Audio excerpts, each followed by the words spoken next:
Episode की शुरुआत में हम सी नाम की एक लड़की को देखते हैं जो कि अपने डैड के एमएमए क्लब को एडवर्टाइज करने के लिए टेडी बेयर की ड्रेस में सब लोगों को टेम्पलेट्स बांट रही थी। तभी उसे एक न्यूज से पता चलता है कि जो क्लब उसके डैड का है उसे एक कंपनी बहुत ही जल्द खरीदने वाली है और वो कंपनी उस क्लब को बंद भी कर देगी क्योंकि उन्हें उस क्लब से प्रॉफिट नहीं मिल रहे थे। ये सुनकर सी काफी ज्यादा परेशान हो जाती है और वो जल्दी से अपने डैड को ये बात बताने के लिए चाहती है, पर वो उसकी बात पर ध्यान नहीं देते क्योंकि उस वक्त सी की बहन युनजू का एमएमए मैच चल रहा था। दूसरी तरफ हम उस कंपनी के प्रेसिडेंट को देखते हैं जो कि एमएमए क्लब को बंद करवाना चाहता था और उसका नाम था शू, जो कि बहुत ही ज्यादा रूड था। यहाँ पर उसका मैनेजर उसे आज का एमएमए मैच देखने के लिए कन्विंस करता है, इसीलिए अभी दोनों सी की बहन युनजू का मैच देखने के लिए चाहते हैं, पर शू को मैच में बिल्कुल भी इंटरेस्ट नहीं था, जिसकी वजह से अपने मैनेजर के बिना ही वहाँ से जाने लगता है और सी भी उसके पीछे पीछे आ रही थी। अब जैसे वो देखती है कि ऊपर लगा हुआ एक बोर्ड शू के सर पर गिरने वाला है, तो वो सही वक्त पर शू को पकड़कर पीछे खींच लेती है और चोट लगने से बचा लेती है। जिसके बाद शू का मैनेजर भी वहाँ पर आ जाता है। शू फिर अपने मैनेजर को कुछ कपड़ों के साथ वॉशरूम में आने को कहता है, जिसके बाद सी शू को पहचान लेती है कि यही पर्सन उसके डैड का एमएमए क्लब बंद करवाना चाहता है, जिस वजह से वो उसे बताने लग जाती है कि क्लब बहुत ही ज्यादा अच्छा है और वो रोज वहाँ पर मैच देखने के लिए आती है। पर शू उसकी बिल्कुल भी बात नहीं सुनता और उसे इग्नोर करके वहाँ से वॉशरूम में चला जाता है। पर वहाँ पर भी सी बार बार उसे क्लब की इंपॉर्टेंस समझाने लग जाती है, जिस पर शू से कहते हैं कि वो क्लब बहुत ही पुराना हो चुका है और उस क्लब से उन्हें कोई भी प्रॉफिट नहीं मिल रहा, तो वो भला उसे कैसे बचा सकता है। जिस पर सी उसे इमोशनल होकर कहने लग जाती है कि उसने अभी अभी उसकी जान बचाई और ऐसा करते वक्त उसके हाथ में चोट भी लग गई, तो शू को इंसानियत के नाते उसकी मदद करनी चाहिए ना। लेकिन वो उसके ऊपर बिल्कुल भी दया नहीं दिखाता और वहाँ से चला जाता है। फिर रात में सी और उसके डैड को पता चलता है कि वो अब भी अपने क्लब की प्रॉपर्टी को बचा सकते हैं कुछ एग्रीमेंट्स की मदद से, पर ये प्लान युनजू को पसंद नहीं आता। इस वजह से उनमें थोड़ी सी बहस हो जाती है और सी मन में सोच लेती है कि अब वो अपने डैड की प्रॉपर्टी को बचाने के लिए शू को मना कर ही रहेगी। अगले दिन जब शू मीडिया के साथ एक इंटरव्यू दे रहा था जहाँ पर सारे लोग उसे काफी भीड़ में फंसा देते हैं, लेकिन तभी सी वहाँ पर आ जाती है जो कि शू को वहाँ से निकाल देती है और अपने स्कूटर पर बैठाकर वहाँ से ले जाती है। पर आगे जाकर उसके स्कूटर का बैलेंस बिगड़ जाता है, तो ये दोनों ही जमीन पर गिर जाते हैं और सी यहाँ शू के ऊपर गिरती है। अब शू यहाँ पर जब उसे उठाने लगता है तो सी उसे रोक देती है और कहती है कि एक बार फिर उसने शू को बचाया है तो उसे उसकी हेल्प करनी होगी एमएमए क्लब को बचाने में, जहाँ वो उसे एग्रीमेंट के बारे में बता देती है। पर इस बात को उसे उस पर शक होने लग जाता है कि उस एग्रीमेंट के बारे में उसे कैसे पता, क्योंकि शू या फिर किसी और ने अभी तक एग्रीमेंट वाली बात को पब्लिक नहीं किया था। अब फिलहाल तो वो उसे इस बारे में कुछ नहीं कहता और उसको हेलमेट लौटाकर वहाँ से चला जाता है। फिर इसके बाद सी अपने घर पर जाती है जहाँ उसे पता चलता है कि उसके डैड ने हार मान ली है और वो बहुत ही जल्द अपनी प्रॉपर्टी को बेच देंगे, जिससे कि सी बहुत ज्यादा अपसेट हो जाती है क्योंकि वो नहीं चाहती थी कि उसके डैड का एमएमए क्लब बंद हो, जिस पर उसके डैड ने इतनी ज्यादा मेहनत की थी। वो अपने डैड के क्लब को बचाने के लिए कुछ भी कर सकती थी। आगे हम देखते हैं कि अपनी सिस्टर के साथ लंच कर रही थी, तब उसे पता चलता है कि शू अपने लिए एक बॉडीगार्ड हायर करने वाला है और उसके लिए उनका एक टेस्ट भी होगा।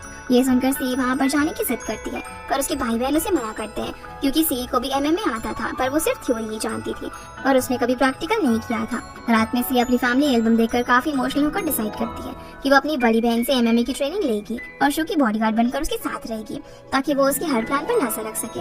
अब अगले दिन उसकी सिस्टर भी उसकी हेल्प करने के लिए मान जाती है, जहाँ पर सी बहुत मेहनत से अपनी ट्रेनिंग पूरी करती है और अब सिलेक्शन का दिन आता है। सी के साथ साथ यहाँ पर और भी काफी सारे बॉडीगार्ड्स आए हुए थे और उन्हें यहाँ पर टास्क दिया जाता है कि जो भी 2.5 मिनट के लिए शू को प्रोटेक्शन दे पाएगा वो कॉन्ट्रैक्ट के हिसाब से जीत जाएगा। अब सारे बॉडीगार्ड शू को प्रोटेक्ट करने में एक दूसरे से फाइट करने लग जाते हैं, जिस सबके अंदर सी बहुत ही अच्छी थी। वो काफी अच्छी तरीके से फाइट करती है और शू को बचाते बचाते आखिर में उसके क्लोज आकर जीत जाती है, जिसकी वजह से कॉन्ट्रैक्ट को ध्यान में रखते हुए शू को ना चाहते हुए भी सी को अपना बॉडीगार्ड बनाना पड़ता है। सी अब यहाँ पर उसे बोलती है कि उसने ना 3 बार उसे बचाया है और वो शायद शू की लाइफ सेवियर बनकर आई है, इसलिए वही उसकी बॉडीगार्ड बनना डिजर्व करती है। शू फिर यहाँ से अपने डॉक्टर के पास जाता है, जहाँ में पता चलता है कि वो एक तरह की थेरेपी ले रहा था क्योंकि उसे खुशी और दुख जैसे इमोशंस फील ही नहीं होते। यही वजह थी कि वो इतना रूड था। यहाँ हम देखते हैं कि शो डॉक्टर को आगे की थेरेपी देने से मना करता है और आखिरी दिन वो अपनी थेरेपी लेता है, जिसमें हमें ये पता चलता है कि असल में सी ही उसकी थेरेपी पार्टनर थी, पर कुछ रूल्स की वजह से उन्हें एक दूसरे को उनकी आइडेंटिटी नहीं बताई गई। और अब जैसे ही ट्रीटमेंट स्टार्ट होता है तो सी उसे इमोशंस फील करने के लिए कहती है और शू कोशिश भी करता है, पर तभी उन दोनों के सर पर लगे एक डिवाइस में कुछ खराबी आ जाती है और उन्हें ट्रीटमेंट रोकना पड़ता है, जहाँ से दोनों ही बिना देखे एक दूसरे को चले जाते हैं। अब शू तो यही बातें सोचे जा रहा था कि उसे इमोशंस कैसे फील करने चाहिए। इसी बीच सी उसके सामने से निकल जाती है जो कि अपना फोन चला रही थी और इस बार भी वो दोनों एक दूसरे को नहीं देख पाते, लेकिन जैसे वो गलती से पोल से टकरा जाती है तो उसका दर्द शू को अपने सर में महसूस होता है, यानी कि उस डिवाइस के खराब होते वक्त कुछ ऐसा हुआ था जिससे कि शू अब वो सब फील कर पा रहा था जो कि सी कर रही थी। इसीलिए सी के सर पर चोट लगने पर भी उसे दर्द तो होता है, लेकिन वो उसे फील नहीं कर पा रही थी, बल्कि उसकी जगह दर्द शू को फील हो रहा था। जो बात वो समझ नहीं पाती। इसके बाद हमें एक फ्लैशबैक सीन दिखाया जाता है जिसमें शू का बहुत ही बुरा एक्सीडेंट हुआ था और उसके साथ उसकी मॉम भी इंजर्ड थी। वहाँ पर एक लड़की आकर उसे हेल्प भी करती है और उसे ब्रेसलेट देकर ये बोलती है कि इसे अपने पास रखो, ये तुम्हें हिम्मत देगा, ये मुझे मेरी मॉम ने दिया था। अगले दिन हम शू को मिरर के सामने रेडी होता हुआ देखते हैं। इधर से उसकी कार को अच्छे से चेक कर रही थी, जहाँ चेक करने के बाद वो मैनेजर येनशिन को फोन करके कहती है कि सब कुछ ठीक है, अब बॉस नीचे आ सकते हैं। येनशिन ये सारी बातें शू को बताता है और कहते हैं कि कितनी ड्रामेबाज है ये लड़की और फनी भी, पर वो इस बात पर क्या ध्यान नहीं देता। लेकिन फिर उसे थेरेपी में सी की स्माइल वाली बात याद आने लग जाती है जिसमें उसने कहा था कि उसे धीरे धीरे स्माइल करना चाहिए। इसलिए अब शू मिरर के सामने स्माइल करने की कोशिश करता है लेकिन वो नहीं कर पाता। इसलिए वो जोर से हंसने का ट्राई करता है पर वो इतना ज्यादा हॉरिफाइंग साउंड निकालता है कि येनशिन उसके पास आकर उसे बोलने लगता है कि क्या हुआ, क्या आप हंसने की कोशिश कर रहे थे। अब दोनों यहाँ पर साथ में हंसने की कोशिश करते हैं लेकिन शू के हंसने की साउंड देखकर येनशिन उसे बोलते हैं कि आप रहने दो, आप ऐसे ही ठीक हो, और स्माइल तो खुश होने से आती है, ऐसी थोड़ी आ जाती है। इस पर शो कहता है कि अरे पर उस लड़की ने तो मुझे स्माइल करने के लिए कहा था, और ये बोलकर वो उसे इमेजिन करने लग जाता है। जिस पर येनशिन पूछता है कि आप किसकी बात कर रहे हो, पर वो उसे कोई जवाब नहीं देता। इधर सी उसका वेट कर रही थी जहाँ पर वो ब्लैक सूट बूट में एकदम बॉडीगार्ड की तरह रेडी हो रखी थी। शो से देखकर बोलता है कि अरे ये तुमने क्या पहना हुआ है, ऐसे कपड़े पहनकर तो तुम किडनैपर को इनवाइट कर रही हो मुझे किडनैप करने के लिए, तुम्हें एकदम नॉर्मल कपड़े पहनकर मुझे प्रोटेक्ट करना है, किसी को ये ना पता चले कि तुम मेरी गार्ड हो। ये सब बोलकर वो कार में बैठ जाता है। इसलिए अब सी भी अपनी नॉर्मल ड्रेस निकालकर शो को कार से उतारने के लिए बोलती है पर वो नहीं उतरता। तो सी बोलती है कि ठीक है कोई बात नहीं, फिर मैं यहीं पर चेंज कर लूंगी। ये बोलकर वो कपड़े का बटन खोलने लगती है और जैसे ही वो अपनी पैंट की जिप खोलने वाली थी तब शू येनशिन से उतरने के लिए बोलता है और उनके उतरने के बाद सी चेंज करती है। जिसके बाद येनशिन ऑफिस के स्टाफ को सी के बारे में बताता है कि वो कितनी अच्छी फाइटिंग जानती है, पर कोई भी उस पर ट्रस्ट नहीं करता क्योंकि वो दिखने में बहुत ही इनोसेंट थी। तो येनशिन यहाँ पर सी को फाइट करने के लिए बोलता है जिस पर वो कहती है कि भला मैं ऐसे कैसे फाइट कर लूं। तभी वो बोलता है कि सोचो तुम पर कोई अचानक से अटैक कर रहा है। ये बोलकर वो मैगजीन लेकर उसके सर पे मारता है जिसका पेन सीधा शू को होता है और उसे कुछ भी समझ नहीं आता कि उसे कहाँ से लगा। पर इधर से बहुत जोर से येनशिन को किक मार देती है और वो बेचारा गिर जाता है। तभी शो बाहर आता है और जब उसे पता चलता है कि यहाँ पर असल में हो क्या रहा है तो सी से बोलता है कि मैंने क्या तुम्हें यहाँ पर अपने मैनेजर को मारने के लिए रखा है। जिस पर सी उससे माफी मांगती है और बताती है कि उसने पहले मुझे मैगजीन से हिट किया था। शो उससे पूछता है कि उसने तुम्हें कहाँ पर मारा। अब जैसे ही वो दिखाती है तो उसी साइड पर शो को भी लगा हुआ था। वो येनशिन से वापस मारने के लिए बोलता है लेकिन येनशिन मना करके शो को अपने साथ कैबिन में ले जाता है और उसे बोलता है कि मैं जानता हूँ तुम मेरी केयर करते हो, पर इसका मतलब ये थोड़ी ना तुम सबके सामने मुझे सी को मारने के लिए कहोगे। जिसकी इस बात का शो कोई भी जवाब नहीं दे पाता। इसके बाद हम सी को देखते हैं जो कि फोन में अपनी बहन युनजे का मैच देखते हैं जिसमें वो जीत जाती है तो वो काफी खुश होती है और येनशिन भी शू से बात करता है। वो उसे बोलता है कि युनजू बहुत ही ज्यादा हाईलाइट में है, इसीलिए उनका क्लब भी अभी ग्रो कर रहा है, लेकिन अब हम उनके साथ है, इसीलिए हमें उनसे मिलकर अपने प्रॉफिट के बारे में सोचना होगा। शो बोलता है कि युनजू का बिजनेस बैकग्राउंड अच्छा है तो उसके साथ मीटिंग फिक्स करवा। दूसरी तरफ सी तो अपने फोन में बिजी थी। तभी शो उसके पास आकर बोलता है कि तुम अपने आप को हर्ट मत कर लेना, अगर ऐसा करोगी तो मैं मुझे होगा। सी को तो कुछ भी समझ नहीं आता। वो उसका हाथ पकड़कर उसे रोकने की कोशिश करती है पर वो उसका हाथ झटकता है और बोलता है कि अगर तुमने अगली बार से मुझे टच किया ना तो मैं तुम्हारी सैलरी के पैसे कट कर लूंगा। सी उसे बोलती है कि तुम सुबह से अभी भी नहीं हंसे, थोड़ा सा हंस दो ना, इससे मुझे भी अच्छा लगेगा। पर शू उसकी बात का कोई भी जवाब नहीं देता। फिर हम सी को उसकी सिस्टर वैन के साथ बॉक्सिंग रिंग में देखते हैं जहाँ पर दोनों की फाइट हो रही थी। दूसरी तरफ शू जो कि अपना काम कर रहा था, जैसे ही सी को यहाँ पर पंच पड़ता है तो पेन शू को फील होने लग जाता है और यहाँ पर उसे बार बार जैसे चोट लगती है तो वो नीचे गिर जाता है। अगली सुबह सी और शू का ड्राइवर घर के नीचे शू का वेट कर रहे थे लेकिन वो नहीं आता। ड्राइवर सी को बोलता है कि बॉस आज 3 मिनट लेट हो गए हैं और ऐसा कभी भी नहीं होता, तुम उनके घर का कोड जानती हो ना तो तुम्हें जाकर देखना चाहिए। इसलिए वो जल्दी से अंदर जाती है जहाँ इतना बड़ा घर देखकर तो वो काफी एक्साइटेड हो जाती है। अब वो इधर उधर देख ही रही थी तभी उसे शू नीचे बेहोश पड़ा हुआ मिलता है। इसलिए वो भागकर उसके पास जाती है जहाँ पर उसकी सांसें चल रही थी। इसलिए थोड़ा सा रिलैक्स फील करती है क्योंकि वो सिर्फ बेहोश हुआ था। और वो जल्दी से येनशिन को कॉल करके आने के लिए बोलती है तो येनशिन बोलता है कि क्या वो शू मर गया क्या। सी बोलती है कि नहीं ऐसा तो नहीं लगता। येनशिन बोलता है कि वो इतना ज्यादा हेल्दी चीजें वगैरह खाता है, एक्सरसाइज भी करता है, इतनी जल्दी नहीं मरेगा वो, तुम उसे सीपीआर डोज की अच्छे से केयर करो और मुझे कॉल मत करो, मैं बहुत ज्यादा बिजी हूँ। ये बोल के फोन रख देता है। अब बेचारी सी को कुछ भी समझ नहीं आ रहा था कि उसे क्या करना चाहिए। वो सोचती है कि यार किस थोड़ी सीपीआर है और वैसे भी बंदा इतना हैंडसम है तो चलो कर ही लेती हूँ। अब वो जैसे उसे सीपीआर देने वाली थी तभी शू को होश आ जाता है। वो सी को अपने पास देकर उसे धक्का मार देता है जिससे वो बेचारे टेबल से टकराकर नीचे गिर जाती है, पर फिर से पेन शू को फील होता है। अब वो तो एकदम खड़ी हो जाती है तो शू से बोलता है क्या तुम्हें कोई पेन फील नहीं हुआ। सी बोलती है कि नहीं तो, पर उसका सारा पेन शू को हो रहा था और उसे कुछ भी समझ नहीं आ रहा था कि आखिर इसे क्या हो रहा है। फिर वो अपने रूम में आकर चेंज करता है और सी भी उसको मेडिसिन लगाने के लिए आ जाती है जहाँ पर वो उसकी बॉडी को टच करने लगती है, कभी उसकी थाइस को तो कभी उसकी एब्स को, जिससे कि शू बहुत ज्यादा इरिटेट हो रहा था। सी उसे देखकर बोलती है कि भला तुम ऐसा क्यों कर रहे हो, देखो मुझे भी चोट आई है। वो उसे अपने टॉप ओपन करके दिखाने लग जाती है। अब क्योंकि शू को भी उसी जगह पर पेन हो रहा था तो वो उसकी टॉप को और खोलने लगता है पर सी उसे रोक देती है। शू उससे पूछता है कि कल रात आके तुम्हारी किससे फाइट हुई, पर सी मना करने लगती है। शू अब यहाँ पर उसे जोर देकर पूछने लगता है, लेकिन वो फिर भी मना करती है और अचानक से उससे वॉशरूम कहाँ है ये पूछती है, जिस पर वो बता देते हैं। इसलिए वो सीधा वॉशरूम में जाकर सैनिटरी नैपकिन निकाल कर यूज करने लग जाती है, क्योंकि उसके पीरियड्स आ गए थे और उसको क्रैम्प्स हो रहे थे। लेकिन उन क्रैम्प्स का पेन शू को हो रहा था। सी जैसे ही बाहर आती है तो शू को देखकर पूछती है कि तुम्हें क्या हुआ, जिस पर वो बताता है कि उसको पेट में दर्द हो रहा है। इसलिए वो एम्बुलेंस को कॉल करती है और एड्रेस देकर बोलती है कि जल्दी से आओ, यहाँ पर कोई मर रहा है। फिर वो अब यहाँ पर उसके पेट को टच करने लगती है, पर शू उसका हाथ हटाकर बोलता है कि तुमने पहले मुझे किस किया और अब मेरी बॉडी को टच कर रही हो, ये सब तुम पैसों के लिए कर रही हो। सी बोलती है कि तुम भला ऐसे सोच भी कैसे सकते हो, और फिर वो वहाँ पर बैठकर एम्बुलेंस का इंतजार करती है और बेचारा शू दर्द में चिल्ला रहा था। अगले सीन में ये लोग हॉस्पिटल में थे, जहाँ पर डॉक्टर सी को बोलते हैं कि शू को क्या प्रॉब्लम है, हमें समझ नहीं आ रहा। उसने आकर के बोला मुझे पेट में पेन है, फिर बोलता है कि मुझे पैर में दर्द है, कभी सर में दर्द है।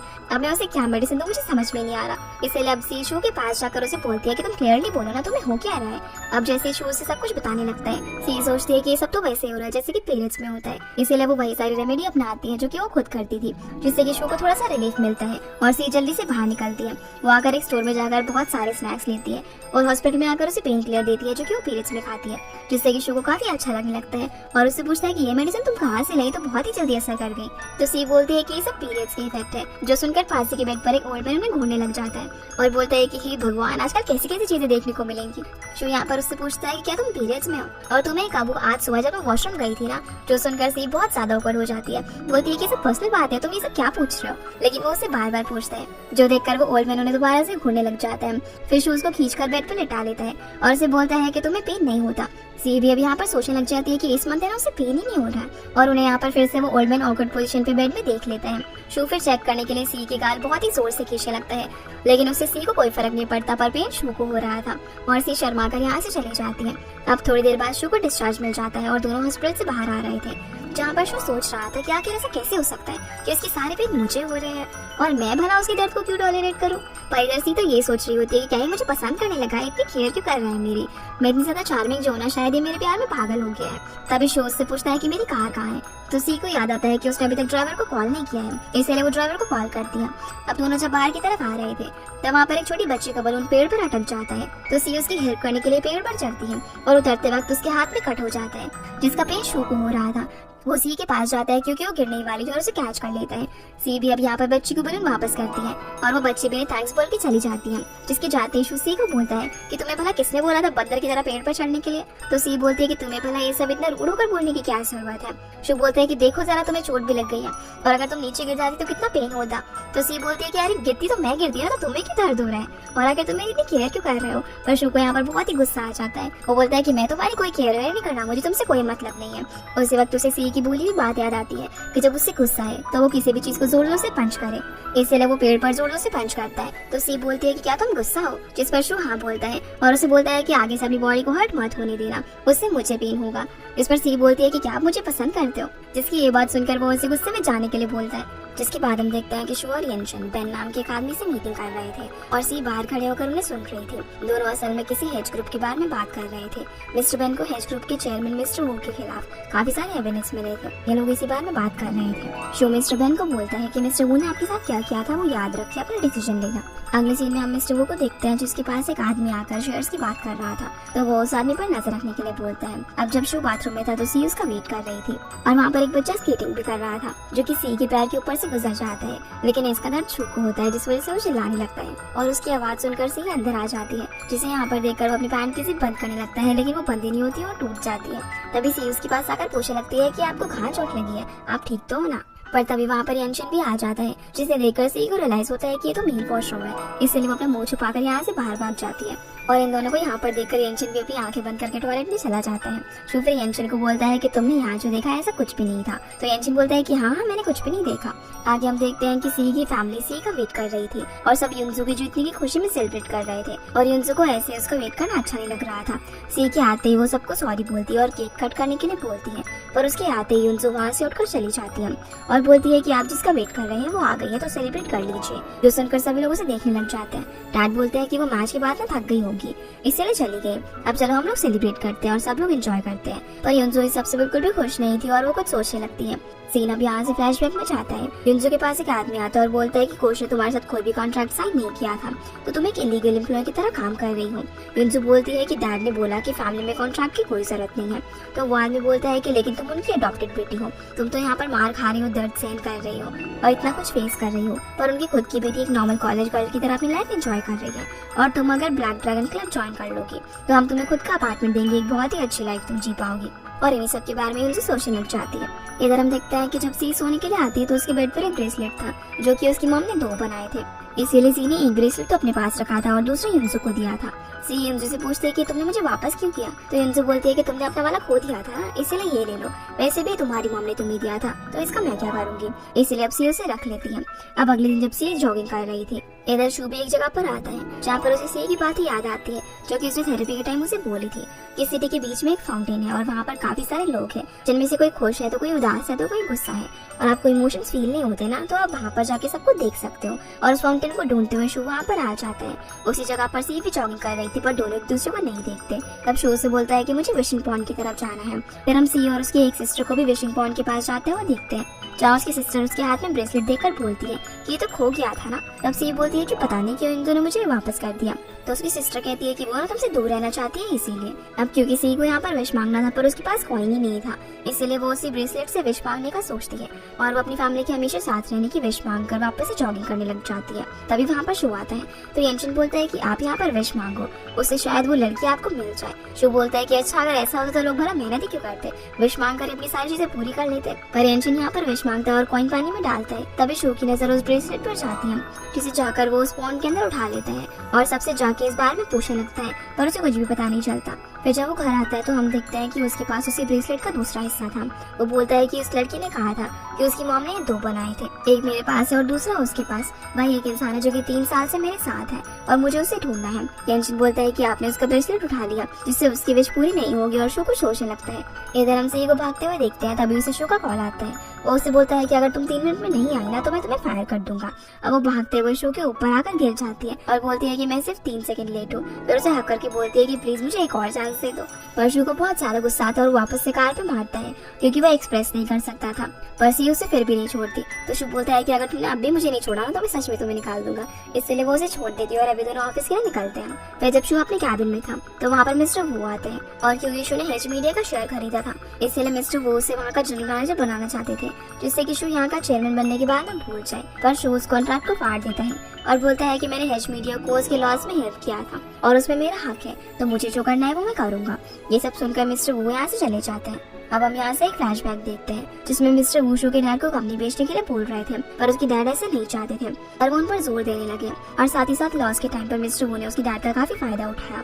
बचपन में भी शू को इस बात पर बहुत ज्यादा गुस्सा था, पर अब वो इसका बदला लेना चाहता था। इसके बाद शू येंशिन और सी कैंटीन में आते हैं लंच करने के लिए। सी यहाँ पर जीशिया को देखती है क्योंकि वो भी वहीं पर काम करता था और क्योंकि सी के घर में किसी को भी उसकी जॉब के बारे में पता नहीं था, इसीलिए जीशिया उसके पास जाकर बात करने लगता है कि वो यहाँ पर क्या कर रही है। तब सी बताती है कि वो शू की असिस्टेंट है। ये सुनकर जीशिया उसके डैड का नाम लेने वाला था, पर सी उस पर कॉफी फेंक देती है और बोलती है कि तुम मेरे एक्स हो और तुम्हें मुझसे दूर रहना चाहिए, मेरे बारे में ज्यादा जानने की कोशिश मत करो। ये बोलकर वो उसे यहाँ से खींच कर ले जाती है और शू और येंशिन उसे देख रहे थे कि अच्छा तो ये सी का एक्स है। अब वो उसे बाहर ले जाकर सब कुछ बता देती है और किसी से भी इस बार में बोलने से मना करती है। तो जीशिया बोलता है कि भला तुम्हें ये सब करने के लिए किसने कहा, और अभी वैसे भी कंस्ट्रक्शन का काम रुक गया है, मिस्टर वू ने उसे स्टॉप करा दिया। जिस पर सी बोलती है कि शू यहाँ पर जो बोलता है वही होता है। इसी बीच जीशिया को कॉल आ जाता है और उसे जाना पड़ता है। इधर येंशिन शू से बोलता है कि सी को कितना बुरा लगा होगा अपने एक्स बॉयफ्रेंड से मिलने के बाद, लेकिन शू उस पर ध्यान नहीं देता। येंशिन उसे बोलता है कि तुम जीशिया को जानते हो ना, पर शू बोलता है कि यहाँ ऑफिस में 1000 लोग हैं और सबको थोड़ी मैं याद रखने वाला हूँ। येंशिन अभी यहाँ पर एक आर्टिकल रीड करने लग जाता है तो शू बोलता है कि क्या जीशिया ने मेरे अगेंस्ट कुंग-फू क्लब के लिए आर्टिकल लिखे थे। येंशिन बोलता है कि हाँ वो बहुत ही अच्छे आर्टिकल लिखता है और लास्ट ईयर उसने 2 सक्सेसफुल शोज भी बनाए हैं। शू बोलता है कि ये कुंग-फू क्लब तो बहुत ज्यादा इंटरेस्टिंग है, मेरे ऑफिस के लोग और बाहर के लोग दोनों ही मेरे अगेंस्ट जा रहे हैं। जिसके बाद हम देखते हैं कि युनजो जीशिया से मिलने के लिए आती है और दोनों साथ में लंच करते हैं। चाहे युनजो से पूछती है कि मैं कैसी लग रही हूँ। अब जब ये दोनों बातें कर ही रहे थे तभी जीशिया बोलता है कि तुम्हारा ब्रेसलेट कहाँ पर है, क्या तुमने भी सी की तरह उसे घुमा दिया, तुम तो उससे काफी ज्यादा समझदार हो। इसी बीच जीशिया के फोन पर सी का मैसेज आता है जिसमें वो बोलती है कि तुम्हारी बात वो जरूर मानेगी, इसलिए उसे मना लेना। इसका मतलब ये था कि जीशाओ को सी नहीं भेजा था। तभी सी को युनसो का मैसेज आता है जहाँ वो उसे बोलती है कि वो उसका ब्रेसलेट वापस कर दे, पर सी ने तो उसे पॉन्ड के अंदर फेंक दिया था। दूसरी तरफ शु भी उसी पॉन्ड के पास आता है। वो यंशिन को बोलता है कि तुमने कहा था ना कि अगर मैं उसका ब्रेसलेट ले लूंगा तो उसकी विश पूरी नहीं होगी, और उसने मुझे अपना लग दिया है, इसलिए मैं उसके ब्रेसलेट को वापस से पानी में फेंक दूंगा।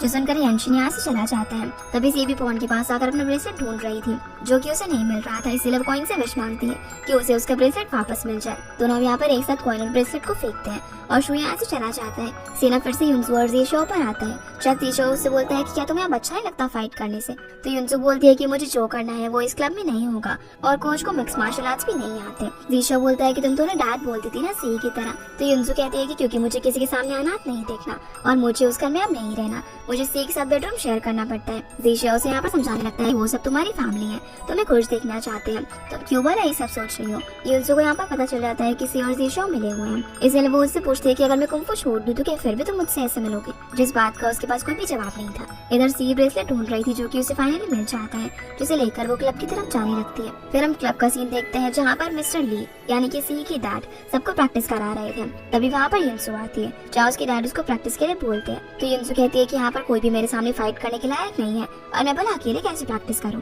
तो उसके डैड बोलता है कि मैं तुम्हारे साथ प्रैक्टिस करूंगा। इसी बीच क्लब की बाकी लड़कियां भी बोलने लग जाती है कि जब से युनसो ने चैंपियनशिप जीती है ना, तब से वो बहुत ही ज्यादा एटीट्यूड दिखा रही है। अब जैसे मिस्टर ली और युनसो का मैच शुरू होते हैं तभी वहाँ पर सी आ जाती है और अपने फोन में 3 मिनट का टाइमर लगाती है। बाकी लड़कियां चाहती थी कि युनसो हार जाए और बहुत ही इंटेंस फाइट के बाद मिस्टर ली जीत जाते हैं, पर फाइट से पहले सी ये बोल देती है कि डैडी जीतेंगे, इसलिए फाइट के बाद युनसो यहाँ से चली जाती है।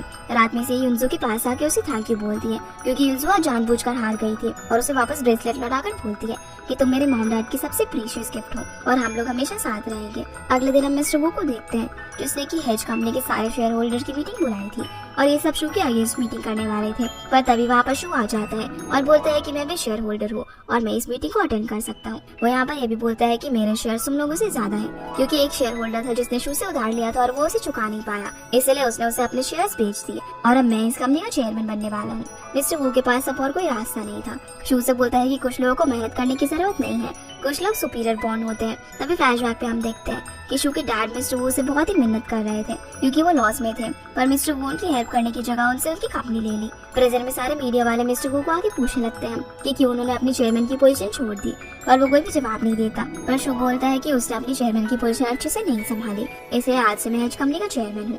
ये सब कुछ सी भी सुन रही थी और उसे काफी सारी फीलिंग्स एक साथ हो रही थी। वो एक्साइटेड, इमोशनल और डर, उसे सब कुछ एक साथ फील हो रहा था। उसे कुछ भी समझ नहीं आता कि आखिर ये सब क्या हो रहा है। अगले सीन में हम युनसो को उसके नए अपार्टमेंट में देखते हैं जहाँ पर एक लड़की आकर उसे रूम का सारा कुछ समझा रही थी और कुछ हेल्प चाहिए तो उसे बोलने के लिए बोलती है, जिस पर युनसो एग्री करके उसे जाने के लिए बोलती है। इधर मिस्टर ली को युनसो का लेटर मिलता है, इसमें उसने लिखा हुआ था कि उसने अपने ड्रीम के लिए कुंफू क्लब छोड़कर ब्लैक ड्रैगन टीम को ज्वाइन कर लिया है। वो उनसे यहाँ पर माफी मांगती है और उन्हें बोलती है कि मैं आपकी डॉटर हमेशा रहूंगी। तभी सी भी वहाँ पर आकर पूछती है कि क्या युनसो सच में चली गई है, तो उसके डैड उसे उसका लेटर दिखाते हैं। इसके बाद वान वेवे, सी, तीशा और डैड सभी लोग साथ में डिनर करने के लिए बैठते हैं। जहाँ टीवी में ये न्यूज चल रही थी कि शू अब हेज ग्रुप का चेयरमैन बन गया है, पर बाकी सभी लोग तो घर में सिर्फ युनसो की बात कर रहे थे कि उससे ज्यादा वफादार तो एक डॉग होता है और वो भला कैसे एक झटके में सब कुछ ऐसे छोड़कर जा सकती है। जिस पर डैड बोलते हैं कि उसे उसका ड्रीम वहाँ पर दिख रहा है, तो अगर उसे वहाँ खुशी मिल रही है तो उसे करने दो। ये बोलकर वो यहाँ से चले जाते हैं और सी को हम यहाँ पर काफी सैड देखते हैं। अगले दिन जीशा लैपटॉप में एक पब्लिक ग्रुप बना रहा था,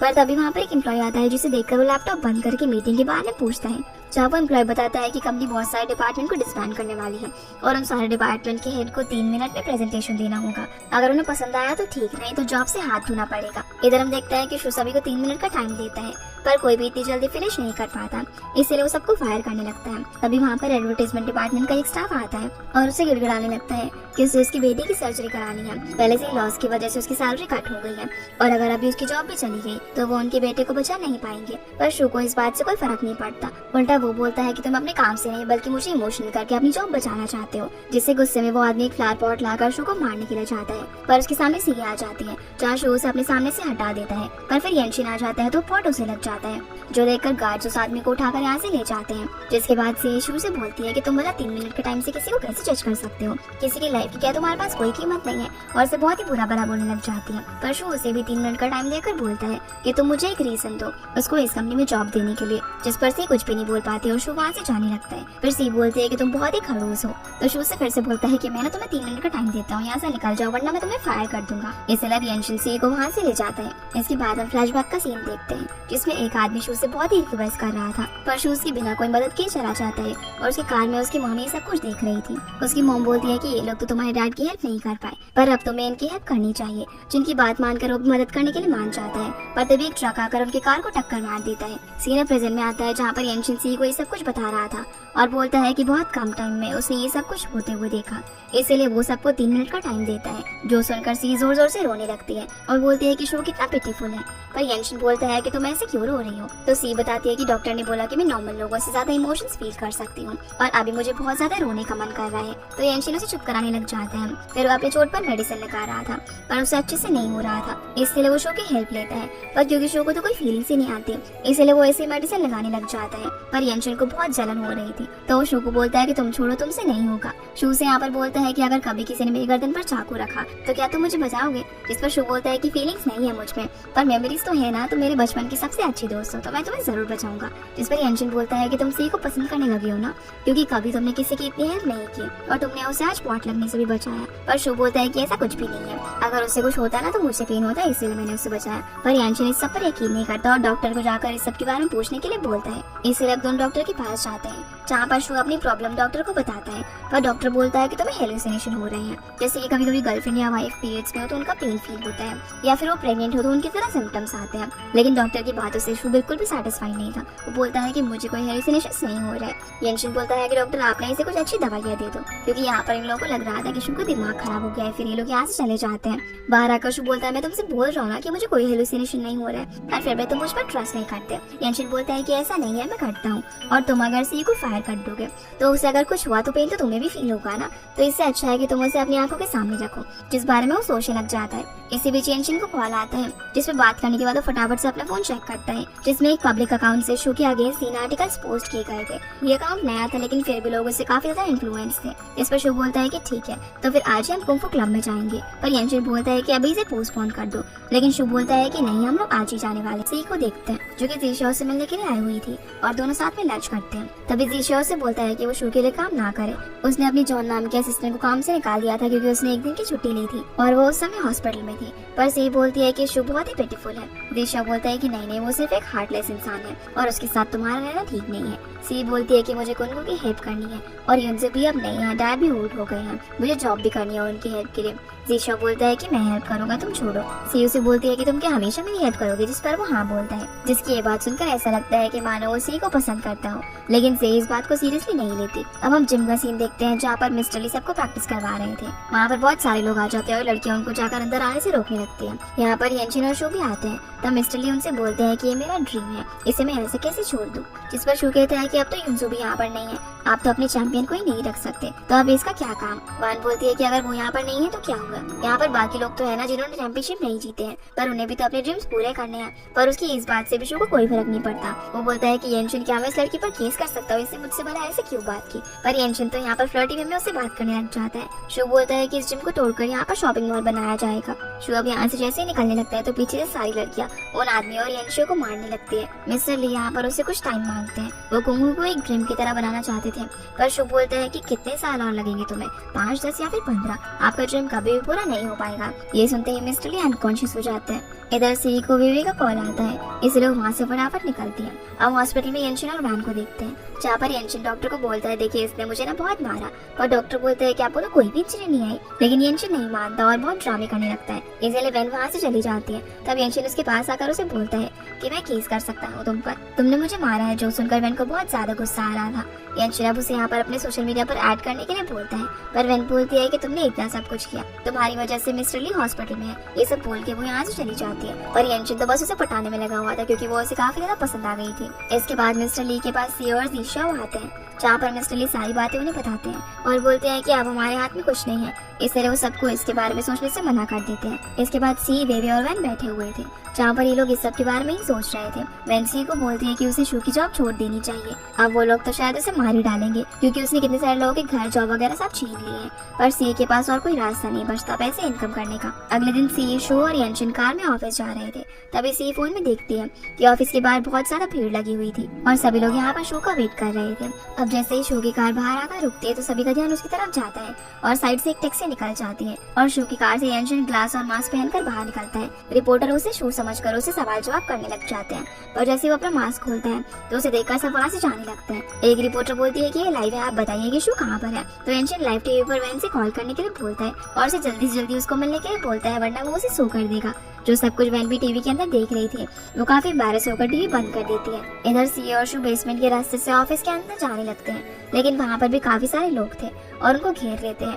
वो यहाँ पर उन पर सब्जियां वगैरह फेंकने लग जाते हैं और फ्लैशबैक में हम देख पाते हैं कि बचपन में भी लोग ऐसे ही शूज के मॉम और डैड के ऊपर सब्जियां वगैरह फेंक रहे थे। प्रेजेंट में यहाँ पर शू सभी लोगों को शांत करवाता है और बोलता है कि मैं आप लोगों के पैसे दे दूंगा और बहुत सारे लोग फूड भी प्रोवाइड करवाऊंगा। ये बोलकर वो फटाफट से भागकर लिफ्ट के पास आते हैं, जहाँ पर जीशा और शी को अंदर ले लेता है और सी शू को। शू यहाँ पर देखता है कि जीशा ने शी का हाथ पकड़ कर रखा हुआ है, तो बोलता है कि तुम दोनों का पास्ट भले ही कुछ भी हो, लेकिन अब वो मेरी है तो उसे टच मत करो। जिसकी ये बात सुनकर सी दोनों से हाथ छुड़ा लेती है।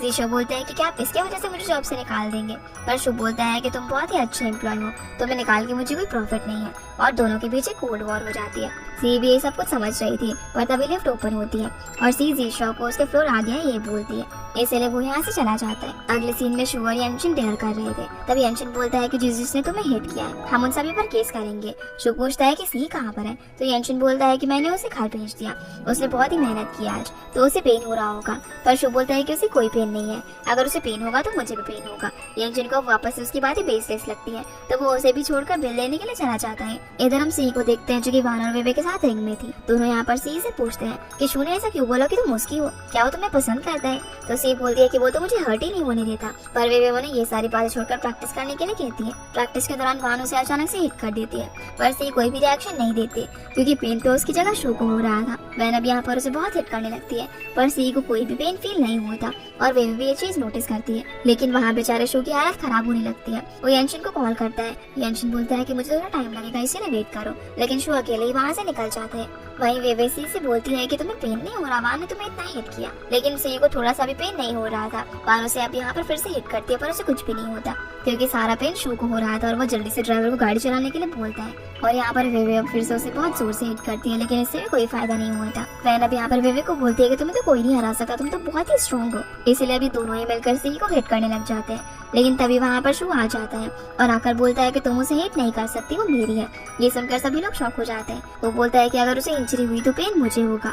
जिसकी ये बात सुनकर उन लोगों को लगता है कि शू सी को बहुत ज्यादा पसंद करता है, इसलिए वो उसकी इतनी केयर करता है। सी उसे बोलती है कि मैं आपकी बॉडीगार्ड हूँ और कैसे मैं बिना प्रैक्टिस के बाद आपको प्रोटेक्ट करूंगी। पर शू कोई बात नहीं सुनना चाहता था, वो सिर्फ बोलता है कि तुम अभी मेरे साथ चलो। यंशिन भी वहाँ पर आता है और सी को बोलता है कि तुम कुंकू में क्या कर रही हो। सी को अब यहाँ पर झूठ बोलना पड़ता है कि वान मुझे ट्रेन करती है, पर शू से कहता है कि तुम्हें कुछ करने की जरूरत नहीं है, तो वो भी मेरे साथ चलोगी। उसे खींच के वो उसे अपने घर पर अपने रूम के अंदर लेकर जाता है, जहाँ पर वो बहुत ज्यादा शर्मा जाती है और बोलने लगती है कि मैं आपकी बॉडीगार्ड हूँ, आप मेरे साथ भला एक बेड पर कैसे सो सकते हो। पर वो उसका पिलो फ्लोर पर रख देता है और बोलता है कि तुम नीचे सोगी। जो सुनकर बेचारे के सारे सपने टूट जाते हैं और वो मुंह बनाकर नीचे सोने के लिए चली जाती है। इधर यंशिन वैन से बोलता है कि आज तुमने ना मुझे बहुत ही मारा था, इसलिए आज तुम मुझे डिनर खिलाओगी। इसके बाद यंशिन और वैन दोनों साथ में डिनर कर रहे थे। तभी यंशिन वैन की फोटो ले लेता है, तो वैन उसे पिक दिखाने के लिए बोलती है, लेकिन यंशिन उसे अपने सोशल मीडिया पर ऐड करने के लिए बोलता है। उसी वक्त वेवे वहाँ पर आकर कहती है कि क्या मैं हेल्प करूँ, और वो वैन को यंशिन के सोशल मीडिया में ऐड कर देती है। पर वैन उसे ज्यादा अटेंशन नहीं देती। दूसरी तरफ सी अपने डैड को कॉल करती है और बताती है कि आज वो जॉब से घर नहीं आ पाएगी क्योंकि उसे बहुत काम है। फिर वो धीरे धीरे उतरती है और देखती है कि शू सो रहा है, इसलिए वो उसके रूम से बाहर निकलने वाली थी, पर वो उसे रोककर एक कपड़े से उन दोनों का हाथ बांध देता है। इसलिए वे दोनों पूरी रात भर एक दूसरे के ब्लैंकेट को खींचने लगते हैं, जिन्हें ऐसे करते करते सुबह हो जाती है। और जब दोनों की आंख खुलती है तो सी शू के साथ हक करके उसी के बेड पर सो रही थी और फिर दोनों ही उठ जाते हैं। अब दोनों उठकर एक दूसरे को ब्लेम करने लग जाते हैं। सी यहाँ पर उसका हाथ खोलने के लिए कहती है, तो वो उसका हाथ खोल देता है, पर जैसे ही सी बेड से उतरने वाली थी तभी उसका पैर मुड़ जाता है और वो नीचे गिरने लगती है। तभी बेड के हिलने की वजह से वहाँ पर साइड में रखा हुआ ग्लास टूटकर नीचे गिर जाता है और सी उस पर गिरने वाली थी, लेकिन शू उसके फेस को बचा लेता है नहीं तो कांच सीधा उसके चेहरे पर लगता। और अब चोट शू के हाथ में लगी हुई थी, जिसकी चोट को देखकर से ही रोने लग जाती है और बोलती है कि तुम मुझसे इतना प्यार करने लगे हो पर एडमिट ही नहीं करते। जिसकी ये बात सुनकर वो उसे घूरने लग जाता है और सोचता है कि अभी ये क्या बोल रही है। सी अब उसके हाथ में मेडिसिन लगा रही थी और बोलती है कि तुम मुझसे लव करने लगे हो, इतना केयर करते हो, फिर भी नहीं बोलते, और तुम अभी आखिर सोच कह रहे हो, मुझे तो ये भी नहीं पता, तुमको एक्सप्रेशन ही नहीं देते, तो मैं भला तुम्हें कैसे समझूं। शू भी यहाँ पर उसकी बातों को समझने का ट्राई कर रहा था। सी उसे बोलती है कि मैं किसी से नहीं बोलूंगी कि तुम्हें मुझसे प्यार हो गया है, पर शो से हटाकर बोलता है कि अगर दुनिया में तुम आखिरी लड़की भी हुई ना तब भी मैं तुमसे प्यार नहीं करूंगा।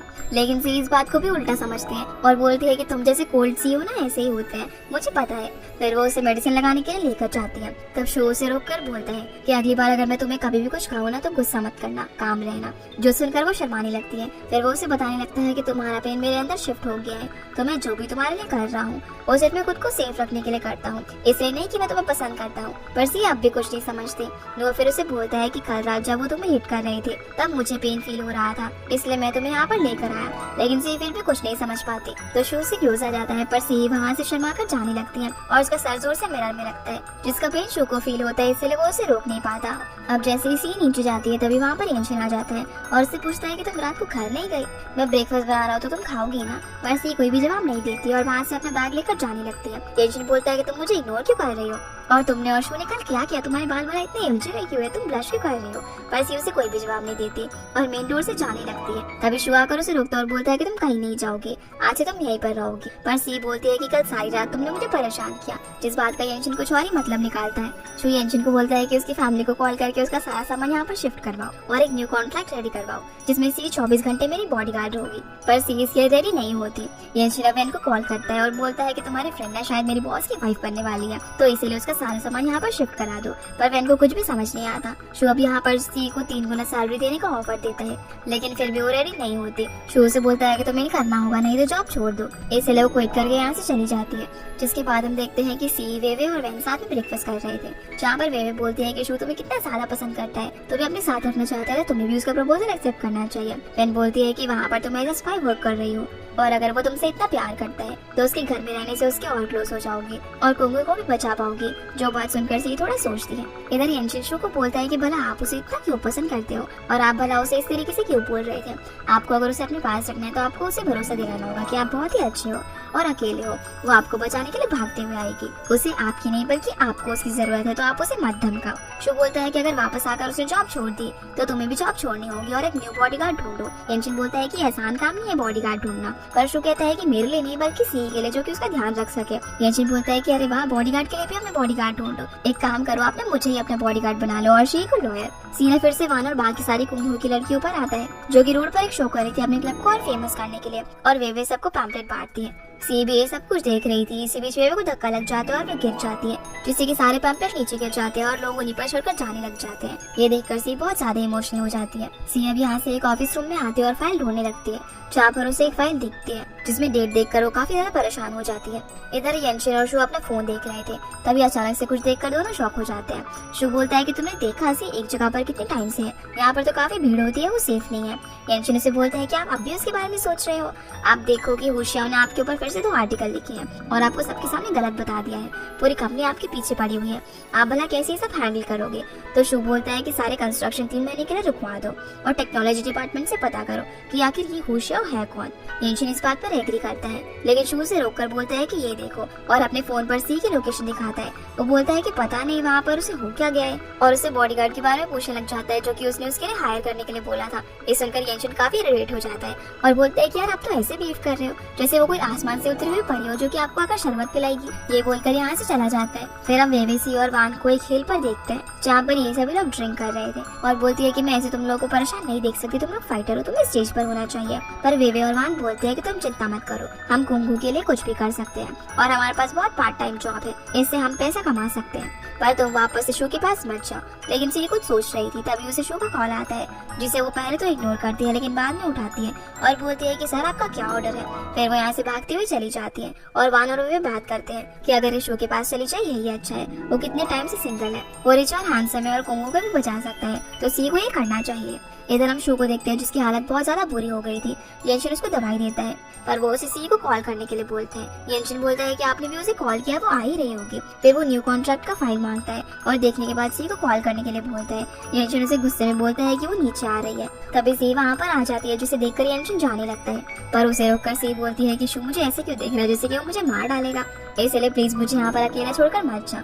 लेकिन शू येनशिन को जाने के लिए बोलता है। शू अब सी से बोलता है कि तुम सुबह से ही लेक साइड पर ड्रिंक कर रही थी। तब सी बोलती है कि आपको भला कैसे पता। शू बोलता है कि तुम्हें हेडेक नहीं होता, फिर उसे पिल्स देने के लिए बोलता है पर सी बोलती है कि मुझे तो कुछ भी नहीं हो रहा क्योंकि उसका पेन तो शू को फील हो रहा था, इसलिए वो उसके कहने पर टैबलेट खा लेती है जिससे कि शू को थोड़ा सा अच्छा फील होता है और सी को बोलता है कि आज के बाद तुम ड्रिंक नहीं करोगी। इस बात पर वो मन में सोचने लगती है कि ये भला कौन होता है मुझे रोकने वाला, पर फिर वो उसके सामने हाँ कर देती है। शू से पूछता है कि तुम्हें भला मुझसे क्या चाहिए, तो सी बोलती है कि मुझे आपका ऑफर मंजूर है पर मेरी कंडीशन ये है कि आपको कुंगू को रिबीट होने से रोकना होगा और मुझे एक अलग बेडरूम देना होगा। शो से बोलता है कि सुबह तो तुम यहाँ से चली गई थी और अभी आकर बोलती हो कि कुंगू को बचा लो। सी बोलती है कि मैं कभी वहाँ की ट्रेनिंग हुआ करती थी लेकिन वहाँ पर अभी जो ट्रेनिंग्स है उनके भी काफी सारे ड्रीम्स हैं, पर शो इस चीज के लिए मना कर देता है तो सी भी वहाँ से ना बोलकर जाने लगती है। तभी शो को येनशिन की बात याद आती है कि सी एक बहुत ही अच्छी लड़की है और उससे उसे सिंपैथी लेनी होगी, इसलिए वो चोट लगने का बहाना कर देता है और सी भागती है उसके पास आती है। तो शो से बोलता है कि अब मैं ठीक हूँ और मुझे तुम्हारी कंडीशन मंजूर है। फिर वो उसे 3 मिनट का टाइम देता है पूरा कॉन्ट्रैक्ट चेक करने के लिए।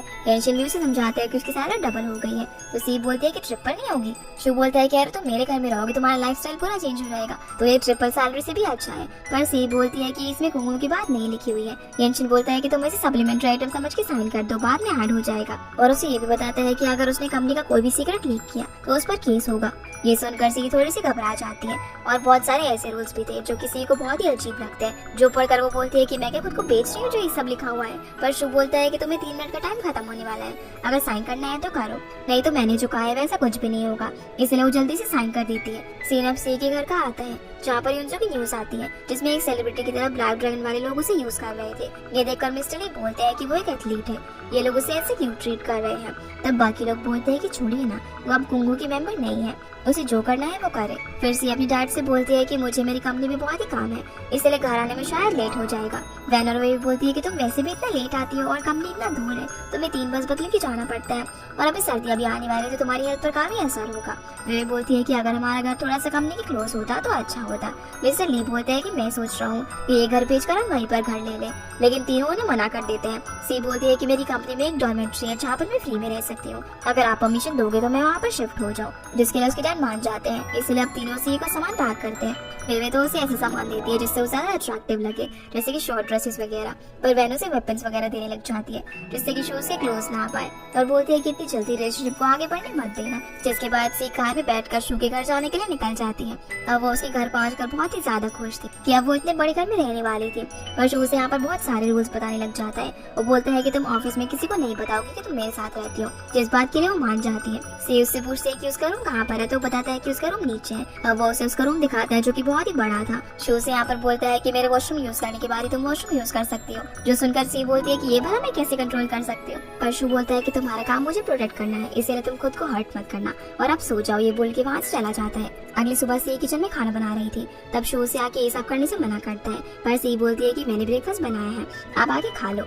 शू बोलता है कि येनशिन मेरे लिए ब्रेकफास्ट लेकर आएगा, तुम्हें बनाने की कोई जरूरत नहीं है। सी उसे बोलती है कि तुम्हें बाहर का नहीं खाना चाहिए, होममेड है और हेल्दी भी। इसी बीच सी का कॉल आ जाता है तो वो बात करने के लिए बाहर चली जाती है और शू उसके बनाए हुए सूप को स्मेल करता है जो कि उसे काफी अच्छा लगता है। अब जब वो उसे टेस्ट करता है तो वो भी उसे काफी अच्छा लगता है, इसलिए वो बार बार सूप खाने लगता है। तभी सी पीछे से आ जाती है, वो देखती है कि वो कैसे बार बार सूप को टेस्ट कर रहे हैं, पर वो उसे डिस्टर्ब नहीं करती और चुपचाप चली जाती है, क्योंकि अगर वो उसके सामने आती तो वो सूप नहीं पीता। अब जब शू अपनी बालकनी में रेस्ट कर रहा था तब उसे अचानक से सी के गाने की आवाज आती है जो कि बहुत ही बुरा गा रही थी, इसलिए उसकी आवाज सुनकर शू काफी इरिटेट हो जाता है। वो उसे बंद करने के लिए बोलता है, पर सी अपने एयरपोर्ट्स लगाकर बॉक्सिंग प्रैक्टिस कर रही थी, इसलिए उसे शू की आवाज नहीं आती। तो शू नीचे आकर उसे चुप होने के लिए बोलता है और कहता है कि मुझे रेस्ट करना है, तुम चुप हो जाओ। पर सी चुप नहीं होती और उसे जाकर सोने के लिए बोलती है, जो देखकर शू उसके पास आकर उसके लिप्स पर टेप लगाने लगता है, पर सी उसे देखकर भागने लग जाती है और शू भी उसके पीछे पीछे भागता है। तभी अचानक से वो सोफे पर गिर जाती है और उसके ऊपर शू भी गिर जाता है, जहाँ पर इन दोनों के बीच में किस हो जाती है, पर उनके लिप्स के बीच में टेप आ गई थी और दोनों इस मोमेंट से काफी शॉक भी हो जाते हैं, एक दूसरे को घूरने लगते हैं। शू अब यहाँ पर उठने का ट्राई करता है पर वो गलती से फिर से उसके ऊपर गिर जाता है जिसके बाद हम वैन को देखते हैं जो कि एक पार्ट टाइम टूरिस्ट गाइड की जॉब करती है। वो लोगों को अपनी बस में बैठा रही थी। येनशिन भी वहाँ पर आता है जिसने की मास्क लगा रखा था। वैन उसे नहीं पहचान पाती और वो बस के अंदर चढ़ जाते हैं। फिर सभी लोग बस में आ जाते हैं पर 2-3 लोग अभी तक नहीं आए थे। वैन अब थोड़ी देर तक उनका वेट करने के लिए बोलती है और ये भी कहती है कि आज बहुत ही गर्मी है। ये बोलकर वो अपनी सीट पर बैठ जाती है। तभी एक आदमी पीछे से पंखे से वैन को हवा देने लगता है। वैन उसे मना भी करती है पर वो आदमी बहुत ही चीसी हो रहा था, इसलिए वैन खड़े होकर उस आदमी को बहुत ही अच्छे समझाने लगती है। पर येनशिन ये सब देखकर उस आदमी के पास आकर उसे बोलता है कि आप मुझे हवा दो, मुझे भी बहुत गर्मी लग रही है। उसे देखकर वो आदमी उठकर चला जाता है और अब वैन यहाँ पर येनशिन से काफी इंप्रेस भी हो गई थी, जहाँ वो उसके सामने तो नहीं पर बाद में इस चीज के लिए स्माइल करती है। दूसरी तरफ हम सी को देखते हैं जो कि शू को हॉट पैक लगा रही होती है, जहाँ शू बोलता है कि दुनिया की फर्स्ट ऐसी बॉडीगार्ड होगी जो कि अपने बॉस को ही पंच करती है, मुझे तो तुमसे अलर्ट रहना चाहिए। पर सी बोलती है कि आपने मेरा एडवांटेज लिया, उसका क्या। शू से बोलता है कि पहले तो तुमने ये सब शुरू किया था। तभी उसे याद आता है कि जब शू बेहोश था तब उसने उसे CPR दिया था, जो याद आते ही वो उसे माफी मांगने लग जाती है पर शू कोई भी रिएक्शन नहीं देता। सी अब उसे यहाँ पर डिनर बनाने के लिए बोलकर वहाँ से चली जाती है। शू बोलता है कि उसे डिनर नहीं करना पर सी कहती है इतने हेक्टिक डे के बाद उसे डिनर जरूर करना चाहिए। अब वो फ्राइड राइस बनाती है और शू से पूछती है कि कैसा बना है। शू बोलता है कि इसमें खास क्या है, जिस पर सी कहती है कि फ्राइड राइस ऐसा ही है जैसे कि ट्रेजर इन हो। ये बात सुनकर शू वहाँ से उठकर चला जाता है, जो देखकर सी को काफी हर्ट फील होता है और वो भी राइस खाने लगती है पर वो भी उन्हें खाते खाते रोने लग जाती है और उसे समझ नहीं आता कि आखिर क्यों रो रही है। इधर शू अपने रूम में अकेला बैठा हुआ था और अपनी फैमिली फोटो को देख रहा था, जहाँ फ्लैशबैक में हम देखते हैं कि उसकी मॉम उसे फ्राइड राइस देती है और वही सेम बात बोलती है जो कि सी ने बोली थी, इसलिए उससे अच्छा नहीं लगा। शू यहाँ पर सोचने लग जाता है कि मुझे कैसा फील होता है जब मैं अपनी मॉम को याद करता हूँ, क्योंकि उसके अंदर कोई फीलिंग्स ही नहीं थी। वही इधर से खाते खाते रोई जा रही थी। उसे समझ नहीं आता कि कभी वो एक ही टाइम में खुश होती है और दूसरे टाइम में रोने लग जाती है। वो अपनी फीलिंग्स को लेकर काफी कंफ्यूज थी। अगली सुबह शू स्टीम बात ले रहा था और फिर मिरर के सामने जाता है पर तभी सी अचानक से दरवाजा ओपन कर देती है और शू को बाहर आने के लिए बोलती है। शू कहता है कि मैंने तो कहा था ना कि मेरे वॉशरूम यूज करने के बाद ही तुम उसे यूज करोगी, पर सी को यहाँ पर बहुत ही जोर से प्रेशर आया हुआ था, इसलिए वो शू को टावर में बाहर निकाल देती है। इसके बाद जब दोनों लिफ्ट में होते हैं तो सी बार बार शू को घूरे जा रही थी। शू से बोलता है कि तुम घूर क्यों रही हो। तब सी बोलती है कि आज मॉर्निंग में जो कुछ भी हो उसे भूल जाओ, वैसे भी पता नहीं आज मेरे साथ क्या क्या हो रहा है। जहाँ शू की पूछने पर वो बताती है कि आजकल मैं काफी अजीब फील कर रही हूँ, कभी मैं सैड होती हूँ तो कभी हैप्पी, जैसे कि मेरे अंदर कोई आत्मा आ गई हो। अब जैसे लिफ्ट ओपन होती है तो ऑफिस का स्टाफ शू को बर्थडे विश करता है पर शू काफी अनकंफर्टेबल हो जाता है। येनशिन अब उसे यहाँ से कैबिन में लेकर जाता है, जहाँ एक स्टाफ बोलती है कि आज सच में उनका बर्थडे है ना। दूसरी स्टाफ बोलती है कि हाँ मैंने देखा है कि आज ही उनका बर्थडे है। ये सुनकर सी उनसे केक लेती है और अंदर जाने लगती है, पर इधर शू काफी ज्यादा परेशान हो गया था और येनशिन उसे कंसोल करता है। शू बोलता है कि बाकी स्टाफ को आज उसकी तरफ से मिल। तब सी भी आ जाती है और येनशिन उसके हाथ से केक लेकर बाहर चला जाता है। ये देखकर सी को काफी बुरा लगता है। वो शू के पास जाकर उससे पूछती है कि वो इतना सैड क्यों है, वो बड़ा सबसे अपनी फीलिंग्स क्यों छुपाता है।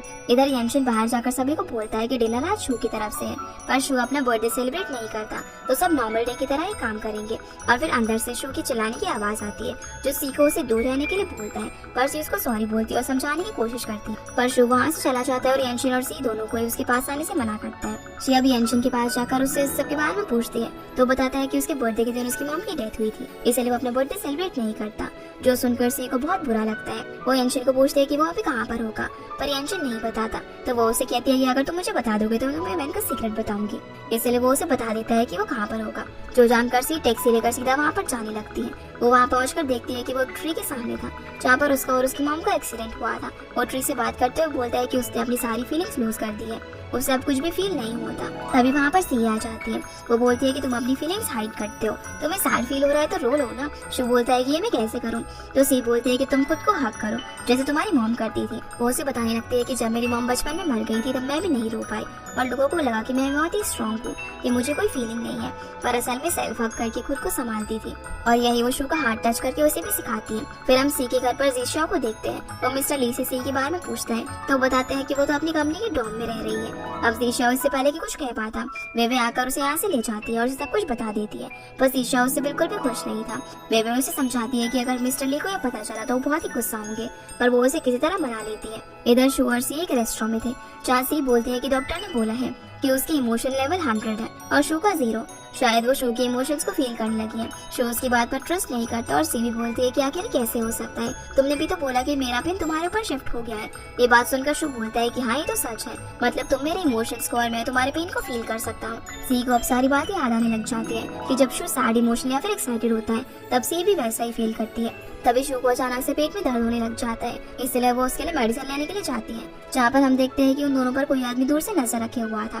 सी अब जैसे ही शॉप से निकलती है तब शू कॉल करके बोलता है कि तुम वहीं पर रुको, मैं आता हूँ तुम्हारे पास। वो निकल जाता है पर तभी सी को पैनिक फील हो रहा था। वो शू की लोकेशन ट्रैक करके उसकी तरफ जाने लगती है और वहीं वो आदमी शू पर अटैक कर देता है, क्योंकि शू की वजह से उसकी फैक्ट्री बैंक करप्ट हो गई थी और वो आदमी यहाँ पर एक रॉड से उसे मारने वाला था। तभी वहाँ पर सी आकर उसे बचा लेती है और रॉड जाकर सी को लगता है, जो देखकर वो आदमी यहाँ से भाग जाता है। शू अब उठकर उसे बोलता है कि शायद मैं मेटल गर्ल हूँ, मुझे तो कुछ नहीं हुआ। लेकिन तभी सी का पेन उसे शिफ्ट हो जाता है, इस बार में उसे बताता है और उसके हाथ में जो ब्लड था वो उसे दिखाता है, जो देखकर सी को रियलाइज होता है कि सच में सी का पेन शू पर शिफ्ट हो गया है। सी और शू हॉस्पिटल में थे जहाँ पर डॉक्टर को दिखाने आए थे और ये दोनों यहाँ से निकलने लगते हैं। अब सी यहाँ पर बहुत कुछ सोच रही थी और अचानक से वो अपने आप को एक थप्पड़ मारती है, पर उसका पेन शू को फिर, जिसके लिए वो उसे सॉरी बोलती है और कहती है कि अब उसे सब कुछ बिलीव हो गया है और वो फिर उसे हक कर लेती है, पर शू उसे छोड़ने के लिए बोलता है। पर फिर सी उसे बोलती है कि मैं तुम्हें टच करने के पैसे दे दूंगी।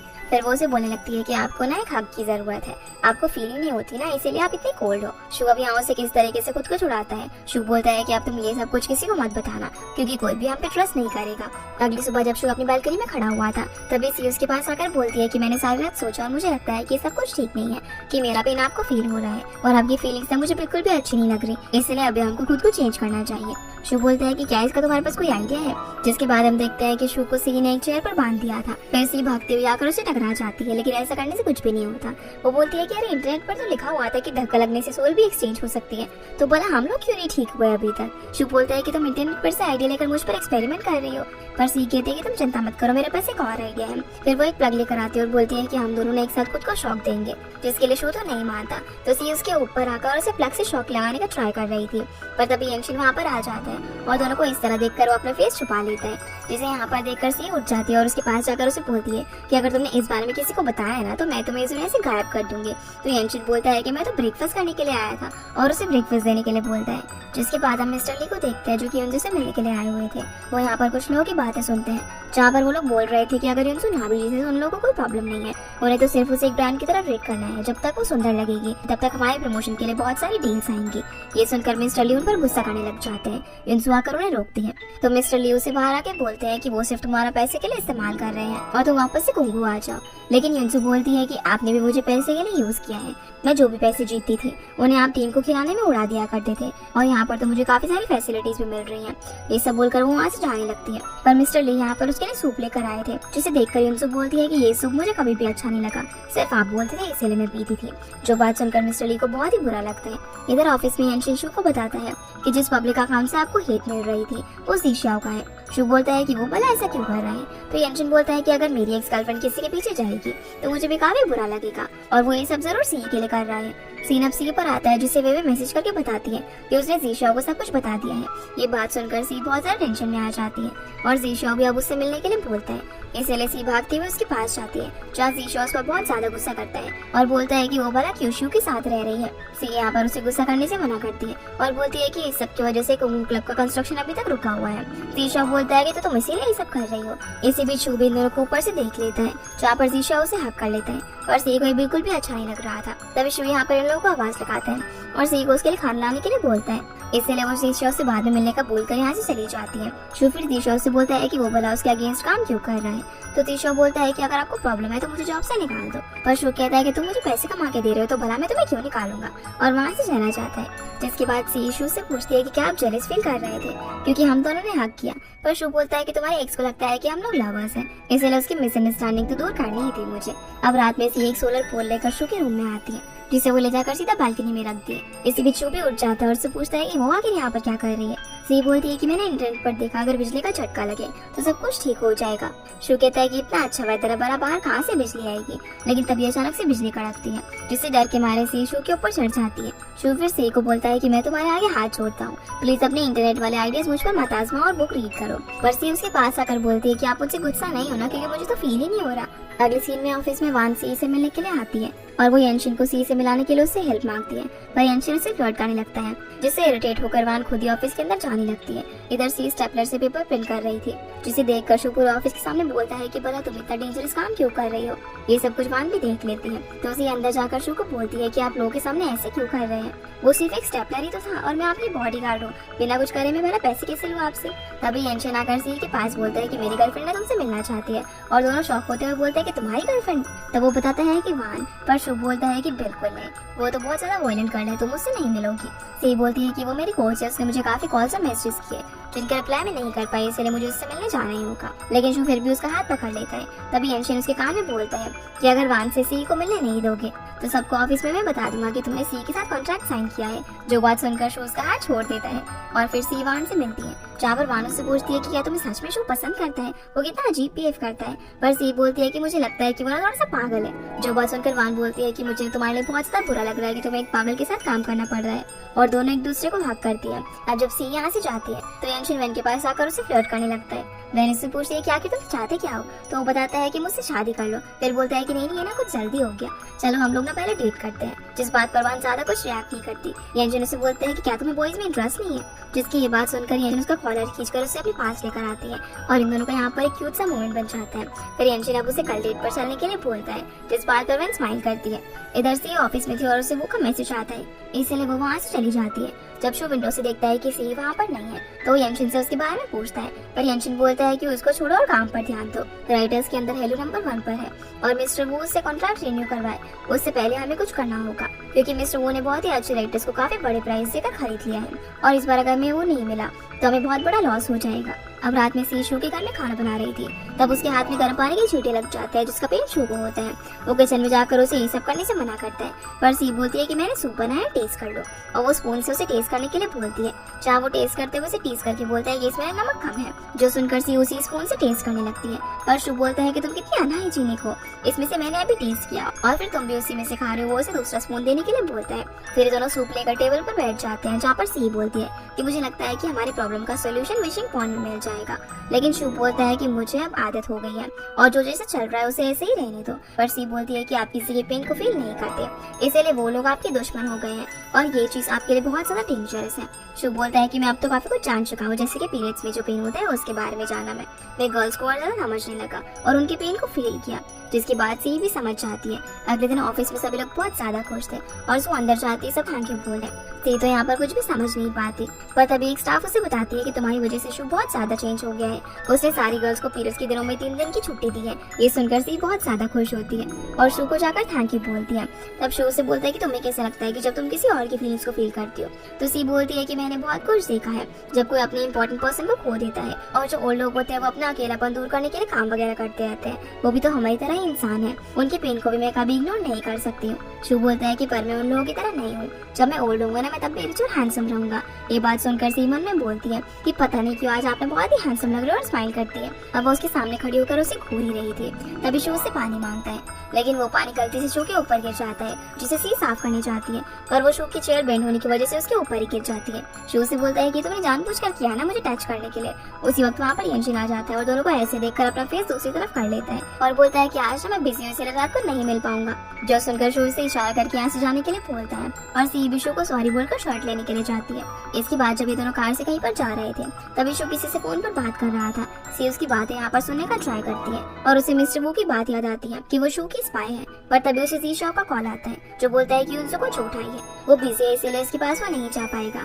इसीलिए सी अब शू से बहाने लगाती है और बोलती है कि उसकी सिस्टर स्कूल में बेहोश हो गई और उसे जाना होगा। शू कहता है कि मैं तुम्हें वहाँ पर छोड़ देता हूँ, पर सी उसे साथ नहीं ले जाना चाहती थी, इसलिए उसके बोलने पर वो कार से उतर जाती है। अब वो फटाफट से युनजो के पास जाती है और उसे देखकर युनजो को अच्छा नहीं लगता।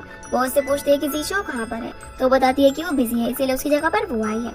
युनजो उससे यहाँ पर बहुत ही बुरी तरीके से बात करती है, जो देखकर से ही रोने लगती है। तब युनजी बोलती है कि जब बचपन में हमारा मैच हुआ था तब तुम जीत गई थी, पर तुम घंटों तक रोती रही थी, बल्कि रोना तो मुझे चाहिए था, और तभी से मैं समझ गई थी कि हम लोग एक नहीं है। सी से बोलती है कि तुम सारी बातें अपने दिल में रखती हो और दूसरों को गिल्टी फील करवाती हो, तुम्हें आखिर मुझसे इतनी प्रॉब्लम क्यों है।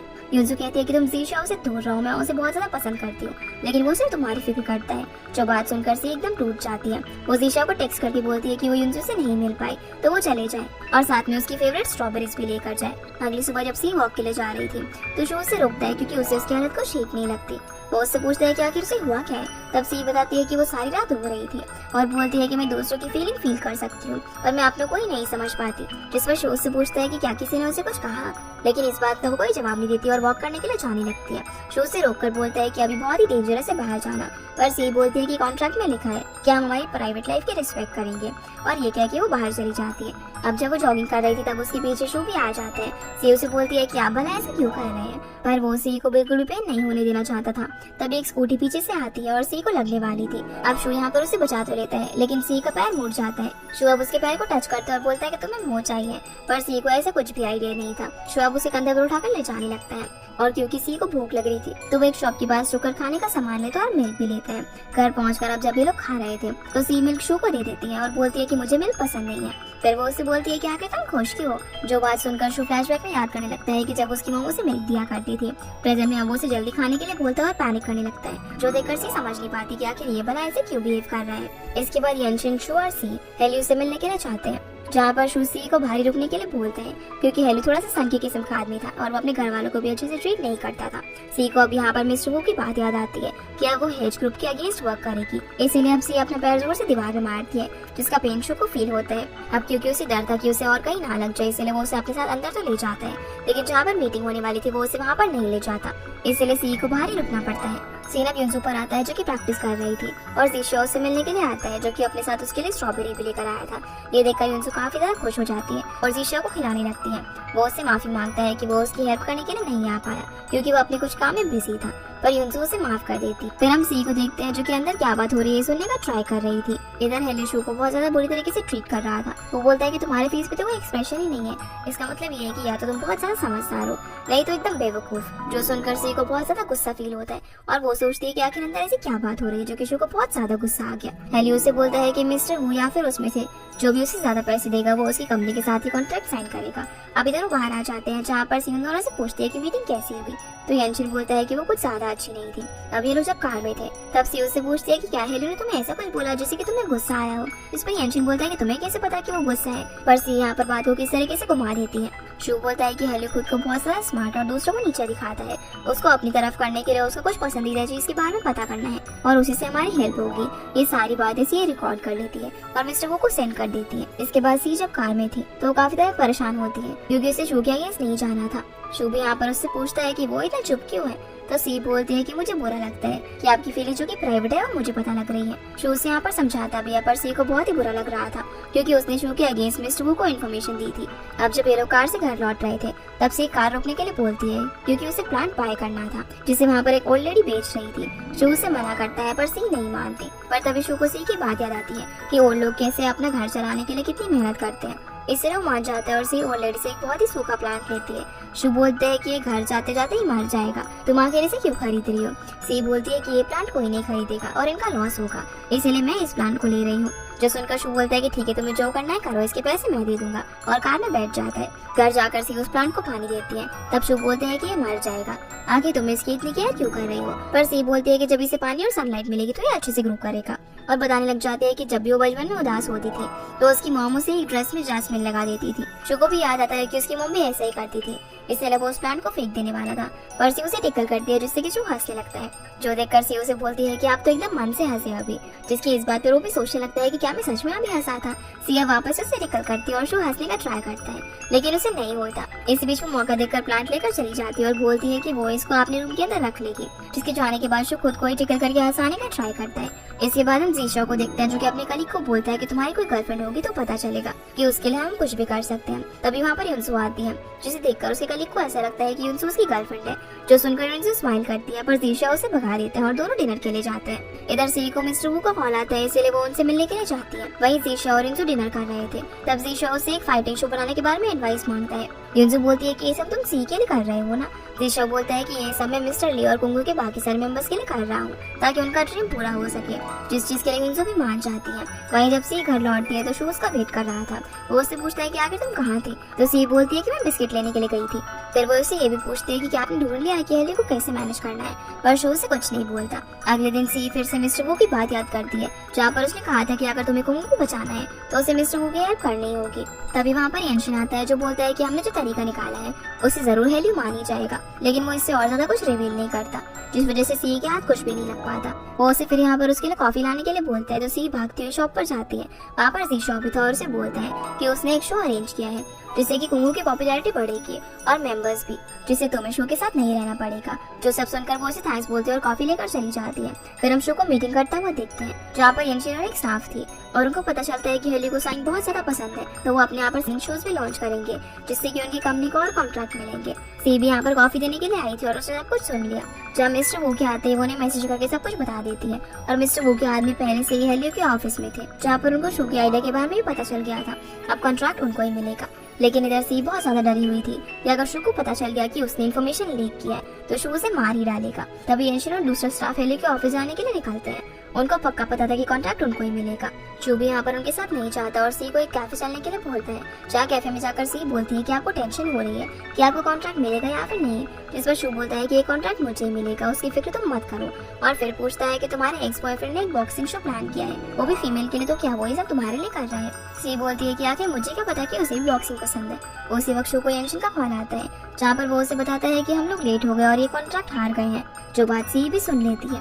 अभी येनशिन और शू बात कर रहे थे जो येनशिन बोलता है कि जो आइडिया आपने निकाला वो मिस्टर वो कभी भी नहीं ला सकते थे, पर उनको कैसे पता चला कि हालू को सिंगिंग पसंद है। मुझे लगता है कि ये इन्फॉर्मेशन ने किसी ने लीक की होगी। उस वक्त हमारे सिवा वहाँ पर सी भी थी। इधर हम सी को देखते हैं जो कि मिस्टर वो से बात कर रही थी कॉल पर, जहाँ पर वो उसे थैंक्स बोलते हैं और उसे पैसे देने की बात करते हैं, पर सी ये सब पैसे के लिए नहीं बल्कि कुंगू के लिए कर रही थी, ये बोलकर कॉल कट कर देती है। तभी वहाँ पर येनशिन आता है और उसे बोलता है कि तुमने ये लीक किया ना, तुम ही स्पाई हो ना मिस्टर वो की, पर सी उसे मना करते हुए समझाने की कोशिश करती है। तभी वहाँ पर शू आता है जो बोलता है कि मिस्टर वो की प्रोफेशनल टीम बहुत ही अच्छी है, उन्होंने शायद हलो की हॉबीज के बारे में पता लगाया होगा। तब येनशिन बोलता है कि आप सी पर ट्रस्ट करते हो, तो शू बिना कुछ सोचे समझे हाँ बोल देता है, जो सुनकर सी को बहुत ही बुरा लगता है। येनशिन बोलता है कि अगर तुमने पैसे लेकर ये सब किया है और शू को धोखा दिया है तो मैं तुम्हें जेल भेज दूंगा, जो सुनकर सी बहुत डर जाती है। पर येनशिन कहता है कि अरे मैं तो सिर्फ मजाक कर रहा था, अगर शू को तुम पर ट्रस्ट है तो मुझे भी तुम पर ट्रस्ट है। तभी एक स्टाफ आकर उनको बताती है कि किसी ने ये बात लीक कर दी है कि हालियो हेज कंपनी का राइटर अब हमारे साथ नहीं है, इसलिए हमारी कंपनी अब लॉस में जाएगी। शू एक बहुत ही खड़ूस लीडर है, इसलिए उसके फॉलोअर्स दिन ब दिन कम हो जाएंगे। तो शू बोलता है कि ये सब जरूर मिस्टर वो ने ही लीक कराया होगा, वो मुझे कमजोर करके फिर से चेयरमैन बनना चाहते हैं। ये सुनकर वो लोग वहाँ से जाने लगते हैं और फ्लैशबैक में हम देखते हैं कि मिस्टर वू सी को स्पाई बनाने के लिए ऑफर करते हैं, पर सी उन्हें मना कर देती है और बोलती है कि मैं किसी को धोखा नहीं दे सकती, ये सब गलत होगा। मिस्टर वू कहते हैं कि तुमने मेरी हेल्प की है तो शू कमजोर हो जाएगा और मैं फिर से स्ट्रांग हो जाऊंगा, जिससे कि तुम्हारा कुंगू क्लब भी बच जाएगा। इधर जीशो बहुत ज्यादा गुस्से में शू से मिलने के लिए आता है, जहाँ पर सी उसे रोकने के लिए जाती है, पर वो कहता है कि शू ने उसके शो का अप्रूवल नहीं दिया और वो कैबिन में चला जाता है, जिसे यहाँ देखकर शू येनशिन को बाहर भेजकर जीशो को 3 मिनट का टाइम देता है और सी बोलती है कि जल्दी बोलो नहीं तो ये तुम्हारी बात नहीं सुनेगा। जीशो भी यहाँ पर फटाफट बोलता है कि ये शो वुमेन एम्पावरमेंट को दिखाता है, इससे गर्ल्स को और ज्यादा एनकरेज मिलेगा बॉक्सिंग के लिए। जो सुनकर शू कहता है कि इस शो के पीछे तुम्हारा मोटिव मुझे अच्छा लगा, पर इसे अगर तुम शो बनाओगे तो इसमें पैसे और टाइम दोनों की बर्बादी होगी। जीशो बोलता है कि आप भला इस तरह क्यों सोचते हैं, एक लीडर की सोच बड़ी होनी चाहिए, तभी कंपनी बड़ी होगी। सी उनकी आर्ग्यूमेंट को यहाँ पर रोकने की कोशिश करती है, पर शू बोलता है कि मुझे हालू की नॉवल बिल्कुल भी पसंद नहीं, फिर भी मैं उसे कंपनी में लाना चाहता था क्योंकि वो मुझे पैसे इनकम करके देगा, इसलिए मैंने तुम्हें भी रखा है। अब येनशिन को पता चलता है कि 2 बोर्ड डायरेक्टर्स शू से अभी मीडिया में जो उसके बारे में चल रहा है उसके लिए इंक्वायरी करने के लिए आए हैं, तो शू सी को जीशा को यहाँ से ले जाने का बोलकर वहाँ से चला जाता है। फिर सी जीशा को समझाती है कि शू को किसी का भी दर्द फील नहीं होता, इसलिए वो कुछ भी बोल देता है तो उसकी बात का बुरा मत मानो। जीशा बोलता है कि मैं इतना पावरफुल भी नहीं हूँ जो कि तुम्हारी हेल्प कर सकूं, पर सी उसे किस तरह से समझाती है कि हम लोग कुछ भी करके कुंगू को बचाएंगे। इधर 2 डायरेक्टर शू पर इंक्वायरी करने वाले थे कि वो अब अच्छे से कंपनी को चला भी पाएगा या फिर नहीं, तो शू बोलता है कि आपको जो करना है करिए, मुझे कोई प्रॉब्लम नहीं है, जो सब सी और येनशिन भी सुनते हैं। दूसरी तरफ जीशा अपने शो के बारे में सोचता है कि वो कैसे ऑडियंस को अट्रैक्ट करे। वो जब अपने दोस्त से पूछता है तो वो उसे बोलता है कि एक अच्छा फेस शायद ऑडियंस को अट्रैक्ट कर सकता है, और वो यहाँ पर उसे युनसो के बारे में बोलते हैं। इसलिए जीशा को आइडिया आता है कि वो शो में जो भी शो के अंदर जो भी गर्ल्स आएंगी उनका चैलेंज हम युनसो से करवाएंगे, उससे हमारा शो भी हिट हो जाएगा। इधर से ये अपने रूम के अंदर बैठकर बहुत ज्यादा गिल्टी फील कर रही थी। वो शो को बुलाने लगती है लेकिन वो वॉशरूम में था। अब वो उसे बहुत बार बोलती है लेकिन फिर वो अंदर चली जाती है क्योंकि उसे लग रहा था कि शो वॉशरूम के अंदर ही बेहोश हो गया है। पर वो अंदर ही था और वो उसे बोलता है कि तुम यहाँ पर क्यों आई। लेकिन सी उसे सीधा बोलती है कि जब येनशिन मुझ पर डाउट कर रहा था तब आपने मुझ पर ट्रस्ट किया, इसके लिए थैंक यू। और उसे पूछती है कि अगर इंक्वायरी होगी तो आप क्या करोगे। शुभ बोलता है कि मीडिया में लोग क्या कहते हैं मुझे इस बात से कोई फर्क नहीं पड़ता और तुम्हें फिक्र मत करो, तुम्हें तुम्हारी सैलरी मिल जाएगी। पर सी उसके बेडरूम तक आ जाती है तो वो उसे धक्का मार के बाहर निकाल देता है। अगली सुबह युनसो ऑफिस में आती है ज़ीशाओ से मिलने और शुभ और येनशिन भी मीटिंग के लिए निकल रहे थे, जहाँ शुभ और युनसो की टक्कर हो जाती है और युनसो के हाथ में शुभ वही ब्रेसलेट देख लेते हैं। तभी वहाँ पर ज़ीशाओ आता है और दोनों वहाँ से चले जाते हैं। अब जब ज़ीशाओ और युनसो कैफे के अंदर बैठे हुए थे तभी वो उसके लिए पेस्ट्री लाता है, वो उसे अपने हाथों से खिलाने लगता है और ये सब कुछ शुभ और येनशिन देख रहे थे। येनशिन उससे पूछता है कि तुम क्या देख रहे हो, तो शुभ बोलता है कि मैं ज़ीशाओ की गर्लफ्रेंड को देख रहा हूँ और वहाँ से चला जाता है। वहीं ज़ीशाओ युनसो से बॉक्सिंग शो के बारे में बात करता है, जहाँ वो ज़ीशाओ और युनसो से हेल्प करने के लिए बोलती है। तो युनसो सुई से पूछती है कि क्या उसे उसकी हेल्प चाहिए। सी बोलती है कि मैं नहीं चाहती कि तुम और कुछ मेरे लिए सैक्रिफाइस करो, तो अगर तुम नहीं चाहती तो मत करो और कुमकुम मेरी रिस्पॉन्सिबिलिटी है। पर युनसो उसे हाँ कर देती है और बोलती है कि सी को उसके अगेंस्ट जाना होगा क्योंकि कोई और फाइटर उसके साथ फाइट करने के काबिल नहीं है, जिस चीज के लिए सी के फादर तो कभी नहीं मानते। पर सी ये सोचकर हाँ बोल देती है कि वो उनको मना लेगी। दूसरी तरफ शु येनशिन को बता रहा होता है कि युनसो वही लड़की है जिसे शु इतने दिनों से ढूंढ रहा था और उसने उसके हाथ में वही ब्रेसलेट भी देखा था जिस पर युनसो लिखा था। येनशिन कहता है कि आपने तो उसे विशिंग पूल में फेंका था ना। तब शु बोलता है कि ज्यादा एक्सपेंसिव नहीं बल्कि हैंडमेड है, कोई भी इसे बना सकता है। येनशिन उसे बोलता है कि तो भला आपने उससे बात क्यों नहीं की, जिस पर शु कहता है कि वो ज़ीशाओ के साथ खुश है और मैं उसके हैप्पीनेस को खराब नहीं करना चाहता था। सीना फिर से येनशिन और वेन के पास आता है, जहाँ पर येनशिन उसके साथ फ्लर्ट कर रहा था पर वेन ज्यादा कुछ रिएक्ट नहीं करती। येनशिन यहाँ पर उसे युनसो और ज़ीशाओ की डेटिंग के बारे में पूछता है। वेन बोलती है कि वो तो हमारा कब से डेट कर रहे हैं। येनशिन बोलता है कि तुम ज़ीशाओ को जानती हो तो तुम्हें पता होना चाहिए ना, जिस पर वो कहती है कि हाँ हम तो उसे बचपन से ही जानते हैं। तो येनशिन बोलता है कि ज़ीशाओ सी का एक्स है और युनसो का बॉयफ्रेंड, जो सुनकर वेन गुस्से में बोलती है कि तुम मुझसे कुंगू की ब्यूटीफुल लड़कियों का बायो ले रहे हो ना, सच सच बताओ तुम किस में इंटरेस्टेड हो, सी में या फिर युनसो में।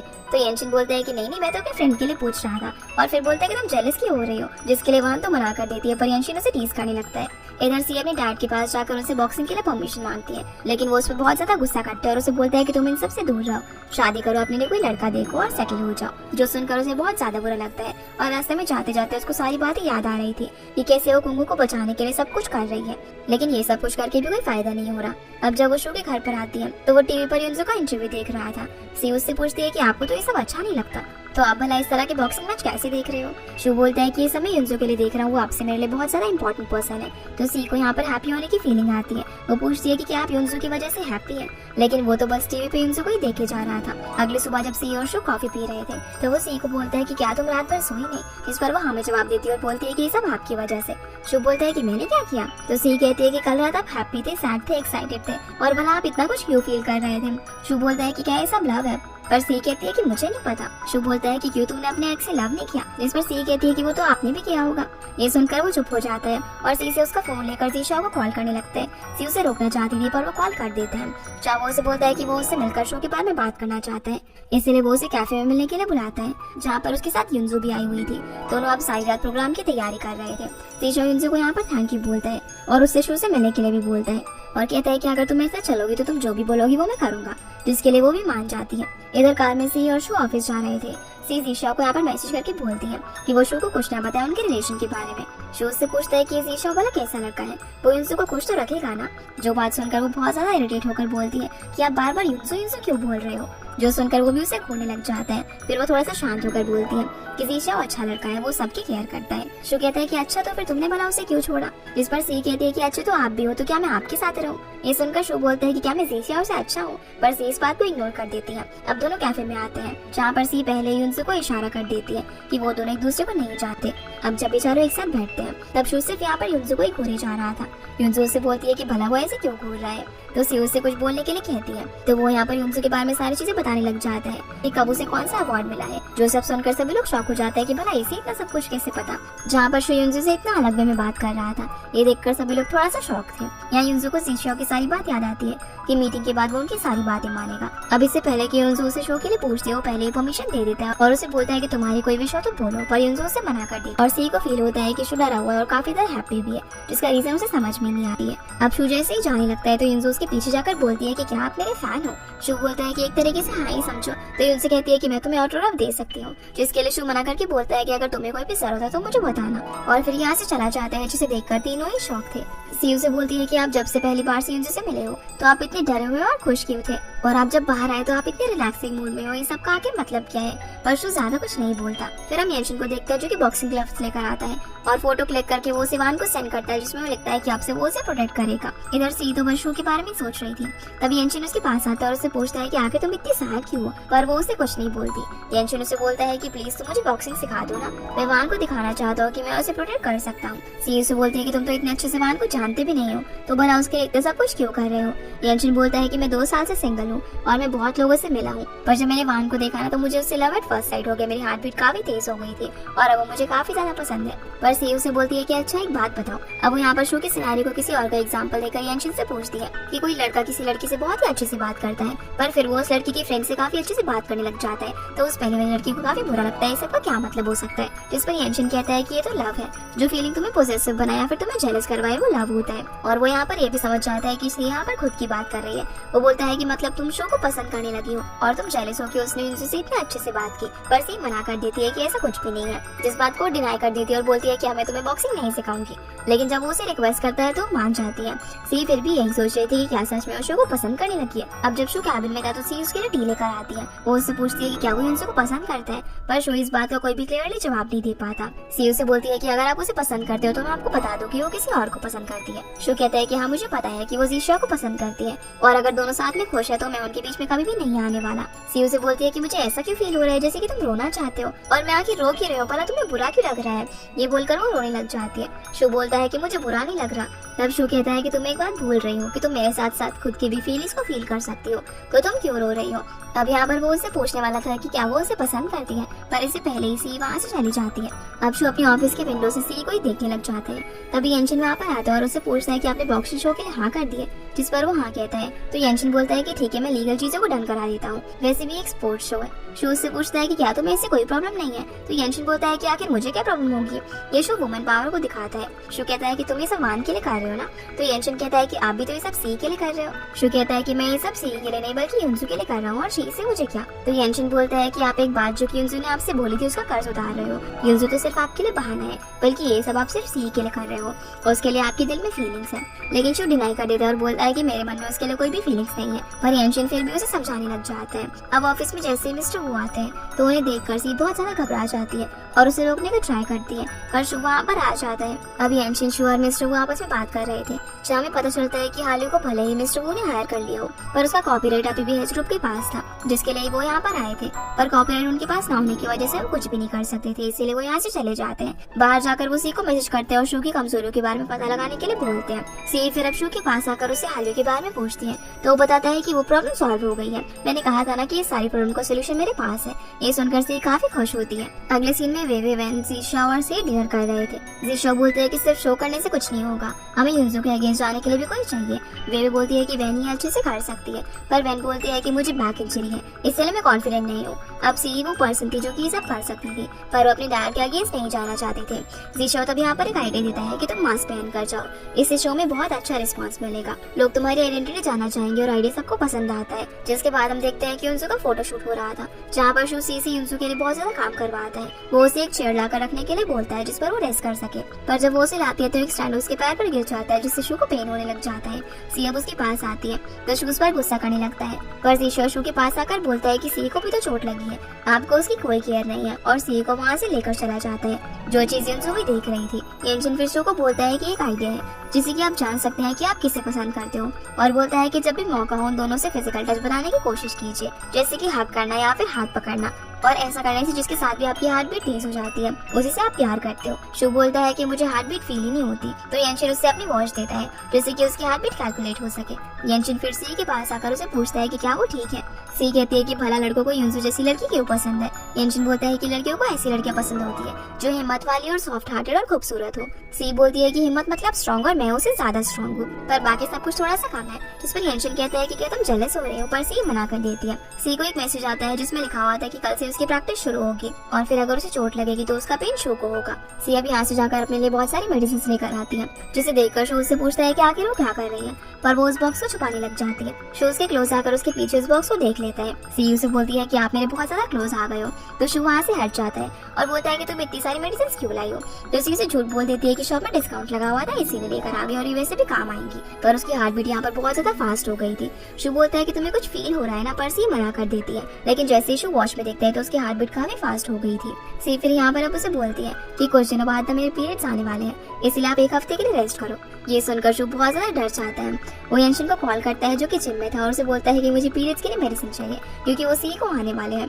ये सुनकर यंशन बोलता है कि क्या आप पागल हो गए हो, आपने तो कहा था कि आप उसे पसंद नहीं करते, तो भला आप ये सब क्यों कर रहे हो। पर शू उसका कॉल कट कर देता है और फिर इंटरनेट पर पीरियड्स में क्या क्या करना चाहिए सबके बारे में रिसर्च करता है। अगली सुबह वो सी के लिए एक बहुत ही अच्छी टी बनाता है और उसे अपने हाथों से पिलाता है। फिर उसकी बहुत ज्यादा केयर करता है, उसे वो हॉट वाटर बैग देता है और उसे ब्लैंकेट में उड़ाता है, जिससे कि सी को बहुत ज्यादा गर्मी लग गई थी। अब वो उसे ये बोलती है कि उसे ना कॉमिक बुक चाहिए, जिसे लेने के लिए जैसे शू बाहर जाता है तो अपने सब कुछ हटाने लग जाती है। शू आकर उसे ऐसे देखकर बोलता है कि क्या तुम नाटक कर रही थी। तो सी भागती हुई वॉशरूम के अंदर चली जाती है। अब वो बेचारी वॉशरूम में जाकर सोच रही होती है कि वो शू से कैसे बचे। तभी उसे वैन का कॉल आता है जो कि उसे प्रैक्टिस के लिए बुला रही थी। तभी सी को एक आइडिया आता है, वो अपने पेट को जोर जोर से पंच करने लग जाती है। इसका दर्द शू को हो रहा था जिससे कि उसकी हालत खराब हो जाती है। शू उसे दरवाजा खोलने के लिए बोलता है क्योंकि उसकी हालत काफी ज्यादा खराब हो गई थी। सी बोलती है कि मेरे घर पर ना पेन किलर है जिसे लेकर मैं घर पर ही रेस्ट करूंगी। शू से उसके ड्राइवर को साथ लेके जाने के लिए बोलता है, पर सी मना करके बोलती है कि नहीं, मैं कैब से चली जाऊंगी। जिसके बाद हम उसे वैन के साथ प्रैक्टिस करता हुआ देखते हैं। सी बोलती है कि मुझे बेसिक मूव सिखा दो, मुझे किक या फिर पंच वगैरह मत करना, ये बहुत ज्यादा पेनफुल होगा। पर वैन बोलती है कि तुम कब से पेन से डरने लगी। सी उसे कुछ नहीं बताती और फिर दोनों यहाँ पर फाइट करने लग जाते हैं। इधर बेचारे शो की पेन से हालत खराब हो रही थी। वो सी को मैसेज करके बोलता है कि तुमने पेन किलर क्यों नहीं ली, मुझे अभी बहुत ज्यादा पेन हो रहा है। पर सी रिप्लाई नहीं करती क्योंकि वो फाइट कर रही थी। अगले दिन युनसो ऑफिस में आती है, जहाँ पर शो को उसे देखकर यंशन की बात याद आती है। वो युनसो को हक करके अपनी वॉच को देखता है, जहाँ पर उसकी हार्ट बीट एकदम नॉर्मल थी। पर जैसे ही वहाँ पर सी आती है तो उसकी हार्ट बीट उसे देखकर डबल हो जाती है। पर उन दोनों को हक करता हुआ देखकर सी वहाँ से चली जाती है और फिर शो भी युनसो को छोड़कर सी के पीछे पीछे जाने लगता है। पर युनसो को कुछ भी समझ नहीं आता। शो अब सी के पास जाता है जो कि लिफ्ट के लिए वेट कर रही थी। वो उसे बोलता है कि तुम कुछ गलत मत समझना, ऐसा कुछ भी नहीं है। पर सी बोलती है कि मैंने कुछ भी नहीं देखा। लिफ्ट के आते ही दोनों उसके अंदर चले जाते हैं, जहाँ पर शो सी को पूछता है कि क्या तुम्हें कुछ अलग फील हुआ। पर सी गुस्से में जवाब देती है कि कैसी फीलिंग। शो बोलता है कि जैसे कि हार्ट बीट फास्ट होना। सी गुस्से में जवाब देती है कि हार्ट बीट फास्ट होने से कोई फीलिंग एक्सप्रेस नहीं होती। शो बोलता है कि आखिर तुम इतने गुस्से में क्यों हो। पर वो उसे बिना कोई जवाब दिए वहाँ से चली जाती है और वॉशरूम के अंदर जाकर अकेले शो को बेवकूफ करता वगैरह सब बोलने लग जाती है। इधर दीशा अपने शो की प्रेजेंटेशन दे रहा था, वहाँ पर युनसो भी होती है। वो बताता है कि पूरा शो रिकॉर्डेड होगा और युनसो किसी भी एलिमिनेटेड प्लेयर को वापस ला सकती है। पर शो बोलता है कि रिकॉर्डेड ब्रॉडकास्ट से ज्यादा इनकम नहीं होगी, पहले अगर हम लोग पैसे लगाएंगे तो थोड़ा बहुत प्रॉफिट होगा, पर बाद में लॉस, और अगर हमारे पास कोई और प्लान नहीं है तो हम ये नहीं कर सकते। दिशा बोलता है कि हम शो लाइव स्ट्रीम करेंगे, अगर अच्छा रिस्पांस नहीं मिला तो मैं ये शो बंद कर दूंगा, और शो भी इसके लिए मान जाता है। अब जब वो ऑफिस पहुंचकर सी को नहीं देखता तब यंशिन उसे बताता है कि अगर आप उसकी केयर करते हो तो उसे कॉल कर लो। पर शो उसकी बातों को इग्नोर कर देता है। यंशिन बोलता है कि वो कंपनी की हॉलिडेज एंजॉय कर रही है जो कि आपने उसे दी है, और फिर वो कैबिन में जाकर सोचता है कि आखिर मुझे पेन क्यों नहीं हो रहा। अब वो सी को कॉल करने लगता है। इधर हम सी को देखते हैं जो कि मिस्टर वू के साथ थी। वो सी से पूछते हैं कि आखिर शो इस शो के लिए क्यों माना और क्या वो युनसो को पसंद करता है। तुम्हें इस सब के बारे में और जानना होगा। पर सी बहुत गुस्से में थी। वो शो का फोन देखकर और ज्यादा गुस्से में आ जाती है और बोलती है कि मैं इतना कुछ नहीं कर सकती। अब वो उसे शो की एक फोटो दिखाता है जिसमें वो युनसो को हक कर रहा था, जो देखकर वो उसे गाली देने लग जाती है। तो मिस्टर वो बोलते हैं कि क्या तुम उसे पसंद करते हो, पर सी मना कर देती है। जिसके बाद सी बेबी और वैन के साथ सारी बातें शेयर कर रही थी, जहाँ वैन बोलते हैं कि तुम्हें शो का इस्तेमाल करना है, ना कि तुम्हें मिस्टर वो की स्पाई बनना है, तो भला तुम ये सब क्यों कर रही हो। तभी उसे शो का कॉल आता है जो उसे बोलता है कि मैं मर रहा हूँ और तुम जल्दी आ जाओ।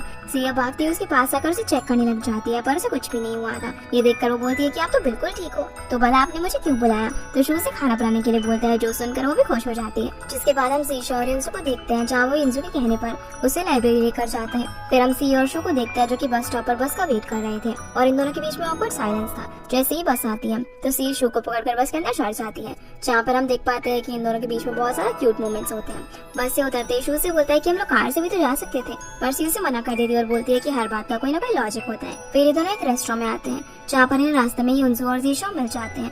अब चारों एक साथ लंच करते हैं, जहाँ पर जीशो सी की बहुत ज्यादा केयर कर रहा था, जो देखकर युनसो को बहुत ही बुरा फील होता है। इसलिए शो भी युनसो की केयर करने लग जाता है, जो देखकर सी को काफी बुरा लगता है। तभी वहाँ पर एक लड़की आकर रोज बेचने लगती है। उसके पास एक ही रोज था जिसे सी खरीदने वाली थी, पर शो कहता है कि ये तो आप बहुत ही एक्सपेंसिव दे रहे हो और ये काफी सूख भी किया है, इसलिए हमें ये नहीं चाहिए। जो सुनकर सी उदास हो जाती है, जो देखकर जीशो बोलता है कि रुको सी, मैं तुम्हें फ्लावर देता हूँ। पर तभी युनसो भी बोलती है कि मुझे मुझे भी ये फ्लावर चाहिए, पर एक ही रोज था, इसलिए शू से खरीद लेता है और चेंज भी नहीं लेता। फिर वो उसे युनजू को दे देता है, जो देखकर सी यहाँ से चली जाती है। तो शू भी उसके पीछे पीछे जाता है, वो उसे रोकने का ट्राई करता है, पर सी बोलती है कि मैं अपने पैसे से रोज खरीदती ना, आपने उसे खरीद कर भला युनजू को क्यों दिया और चेंज भी नहीं लिया। शू से बोलता है कि अरे तुम सिर्फ एक रोज की वजह से इतना गुस्सा हो रही हो। अब वो यहाँ से उसे एक फ्लावर शॉप पर ले जाकर बोलता है कि ये सारे रोज तुम्हारे लिए है, पर सी उन्हें नहीं लेती और बोलती है कि मुझे रोज नहीं चाहिए। घर आकर वो बहुत ज्यादा गुस्से में थी। शू से टी बनाने के लिए बोलता है, तो वो सामान को जोर जोर से पटक कर आवाज निकाल रही थी। शू बोलता है कि तुम अब हर बात पर इतना गुस्सा क्यों कर रही हो। सी बोलती है कि क्या आप एम्प्लॉइज को गुस्सा करने का भी हक नहीं है। ये बोलकर वो उसे साइड करके चली जाती है। ये सारी बातें शू येनशिन को बताता है कि सीना आजकल बिना किसी रीजन के गुस्सा किए जा रही है और काफी अजीब बिहेव करती है। तो येनशिन बोलता है कि वो जेलस है, वो आपको पसंद करती है क्योंकि उसे ऐसा लगता है कि आप युनजू को पसंद करते हो, पर वो तो सिर्फ उसकी केयर इसलिए कर रहा था क्योंकि युनजू ने उसकी जान बचाई थी। येनशिन बोलता है तो इसका मतलब ये है कि आप सी को पसंद करते हो। इसके बाद हमें सीधा शो का लाइव स्ट्रीम दिखाया जाता है, जहाँ पर सी मास्क पहनकर शो में पार्टिसिपेट करती है और वेन और सी दोनों ही बहुत ज्यादा अच्छी परफॉर्मेंस देते हैं। येनशिन भी इस लाइव स्ट्रीम को देख रहा था। तभी वहाँ पर शो आता है जिसके पैर में पेन होता है। वो येनशिन को पूछता है कि सी कहाँ पर है, उसे ढूंढो, और उन्हें पता चल जाता है कि वो कंपटीशन की लोकेशन पर है। येनशिन बोलता है कि वो शायद वेन और कुंगू को सपोर्ट करने के लिए वहाँ पर गई होगी, इसलिए अब ये दोनों ही वहाँ पर जाने के लिए निकल जाते हैं। इधर सी का पैर फिसल गया था और वो कैमरामैन को लेकर नीचे गिर गई, जिसका दर्द शू को हो रहा था। इधर येनशिन शू को बोलता है कि तुम्हें सी की नहीं बल्कि डॉक्टर की जरूरत है, पर वो उसकी कुछ नहीं सुनता। दूसरी तरफ जीशा सी को लेकर डॉक्टर के पास जाने लगता है, पर तभी शू और येनशिन वहाँ पर आ जाते हैं। वो उसे सी के बारे में पूछते हैं और उसकी काफी तारीफ करते हैं, पर क्योंकि उसने मास्क पहना हुआ था तो वो लोग उससे पहचान नहीं पाते और अपनी तारीफ सुनकर वो भी काफी ज्यादा खुश हो रही थी। पर तभी वहाँ पर वैन आ जाती है जो उससे बोलती है कि सी ना रेस्ट रूम में है, इसलिए अब शू उसी तरफ चला जाता है और जीशा सी को लेकर डॉक्टर के पास आता है। सी जीशा से पूछती है कि क्या वो आगे के लेवल तक पहुंच पाएगी, जिस पर वो हाँ बोलता है और कहता है कि जजेस ने डिसीजन ले लिया है, तुमने टाइम के अंदर ही कंप्लीट किया था। उसी वक्त वैन आकर उसे बताती है कि शू तुम्हें हर जगह ढूंढ रहा है, इसीलिए वो भागते हुए वहाँ से निकल जाती है। इसके बाद जीशा युनजू को मैसेज करके बोलता है कि सी ठीक है। उस वक्त मीडिया वाले वहाँ पर थे और युनजू का इंटरव्यू लेना चाहते थे। तभी शू भी आकर युनजू से सी के बारे में पूछता है। उसी वक्त सी पीछे खड़ी हुई थी। अब युनजू भी बोलने ही वाली थी, पर इससे पहले हिल की वजह से वो फिसल जाती है, जिसे शू पकड़ लेते हैं और मीडिया वाले इस मोमेंट की फोटो क्लिक कर लेते हैं, जो देखकर सी गुस्सा होकर वहाँ से जाने लगती है। पर सो उसे खींचकर कार के पास लेकर जाता है। वो उसे कार की डिक्की ओपन करने के लिए बोलता है। उसी वक्त येनशिन भी वैन को लेकर वहाँ पर आ जाता है। अब जैसे ही सी कार की डिक्की ओपन करती है तो उसके अंदर बहुत सारे रोजेस रखे हुए थे, जो देखकर वो काफी ज्यादा खुश हो जाती है और शर्माने लगती है।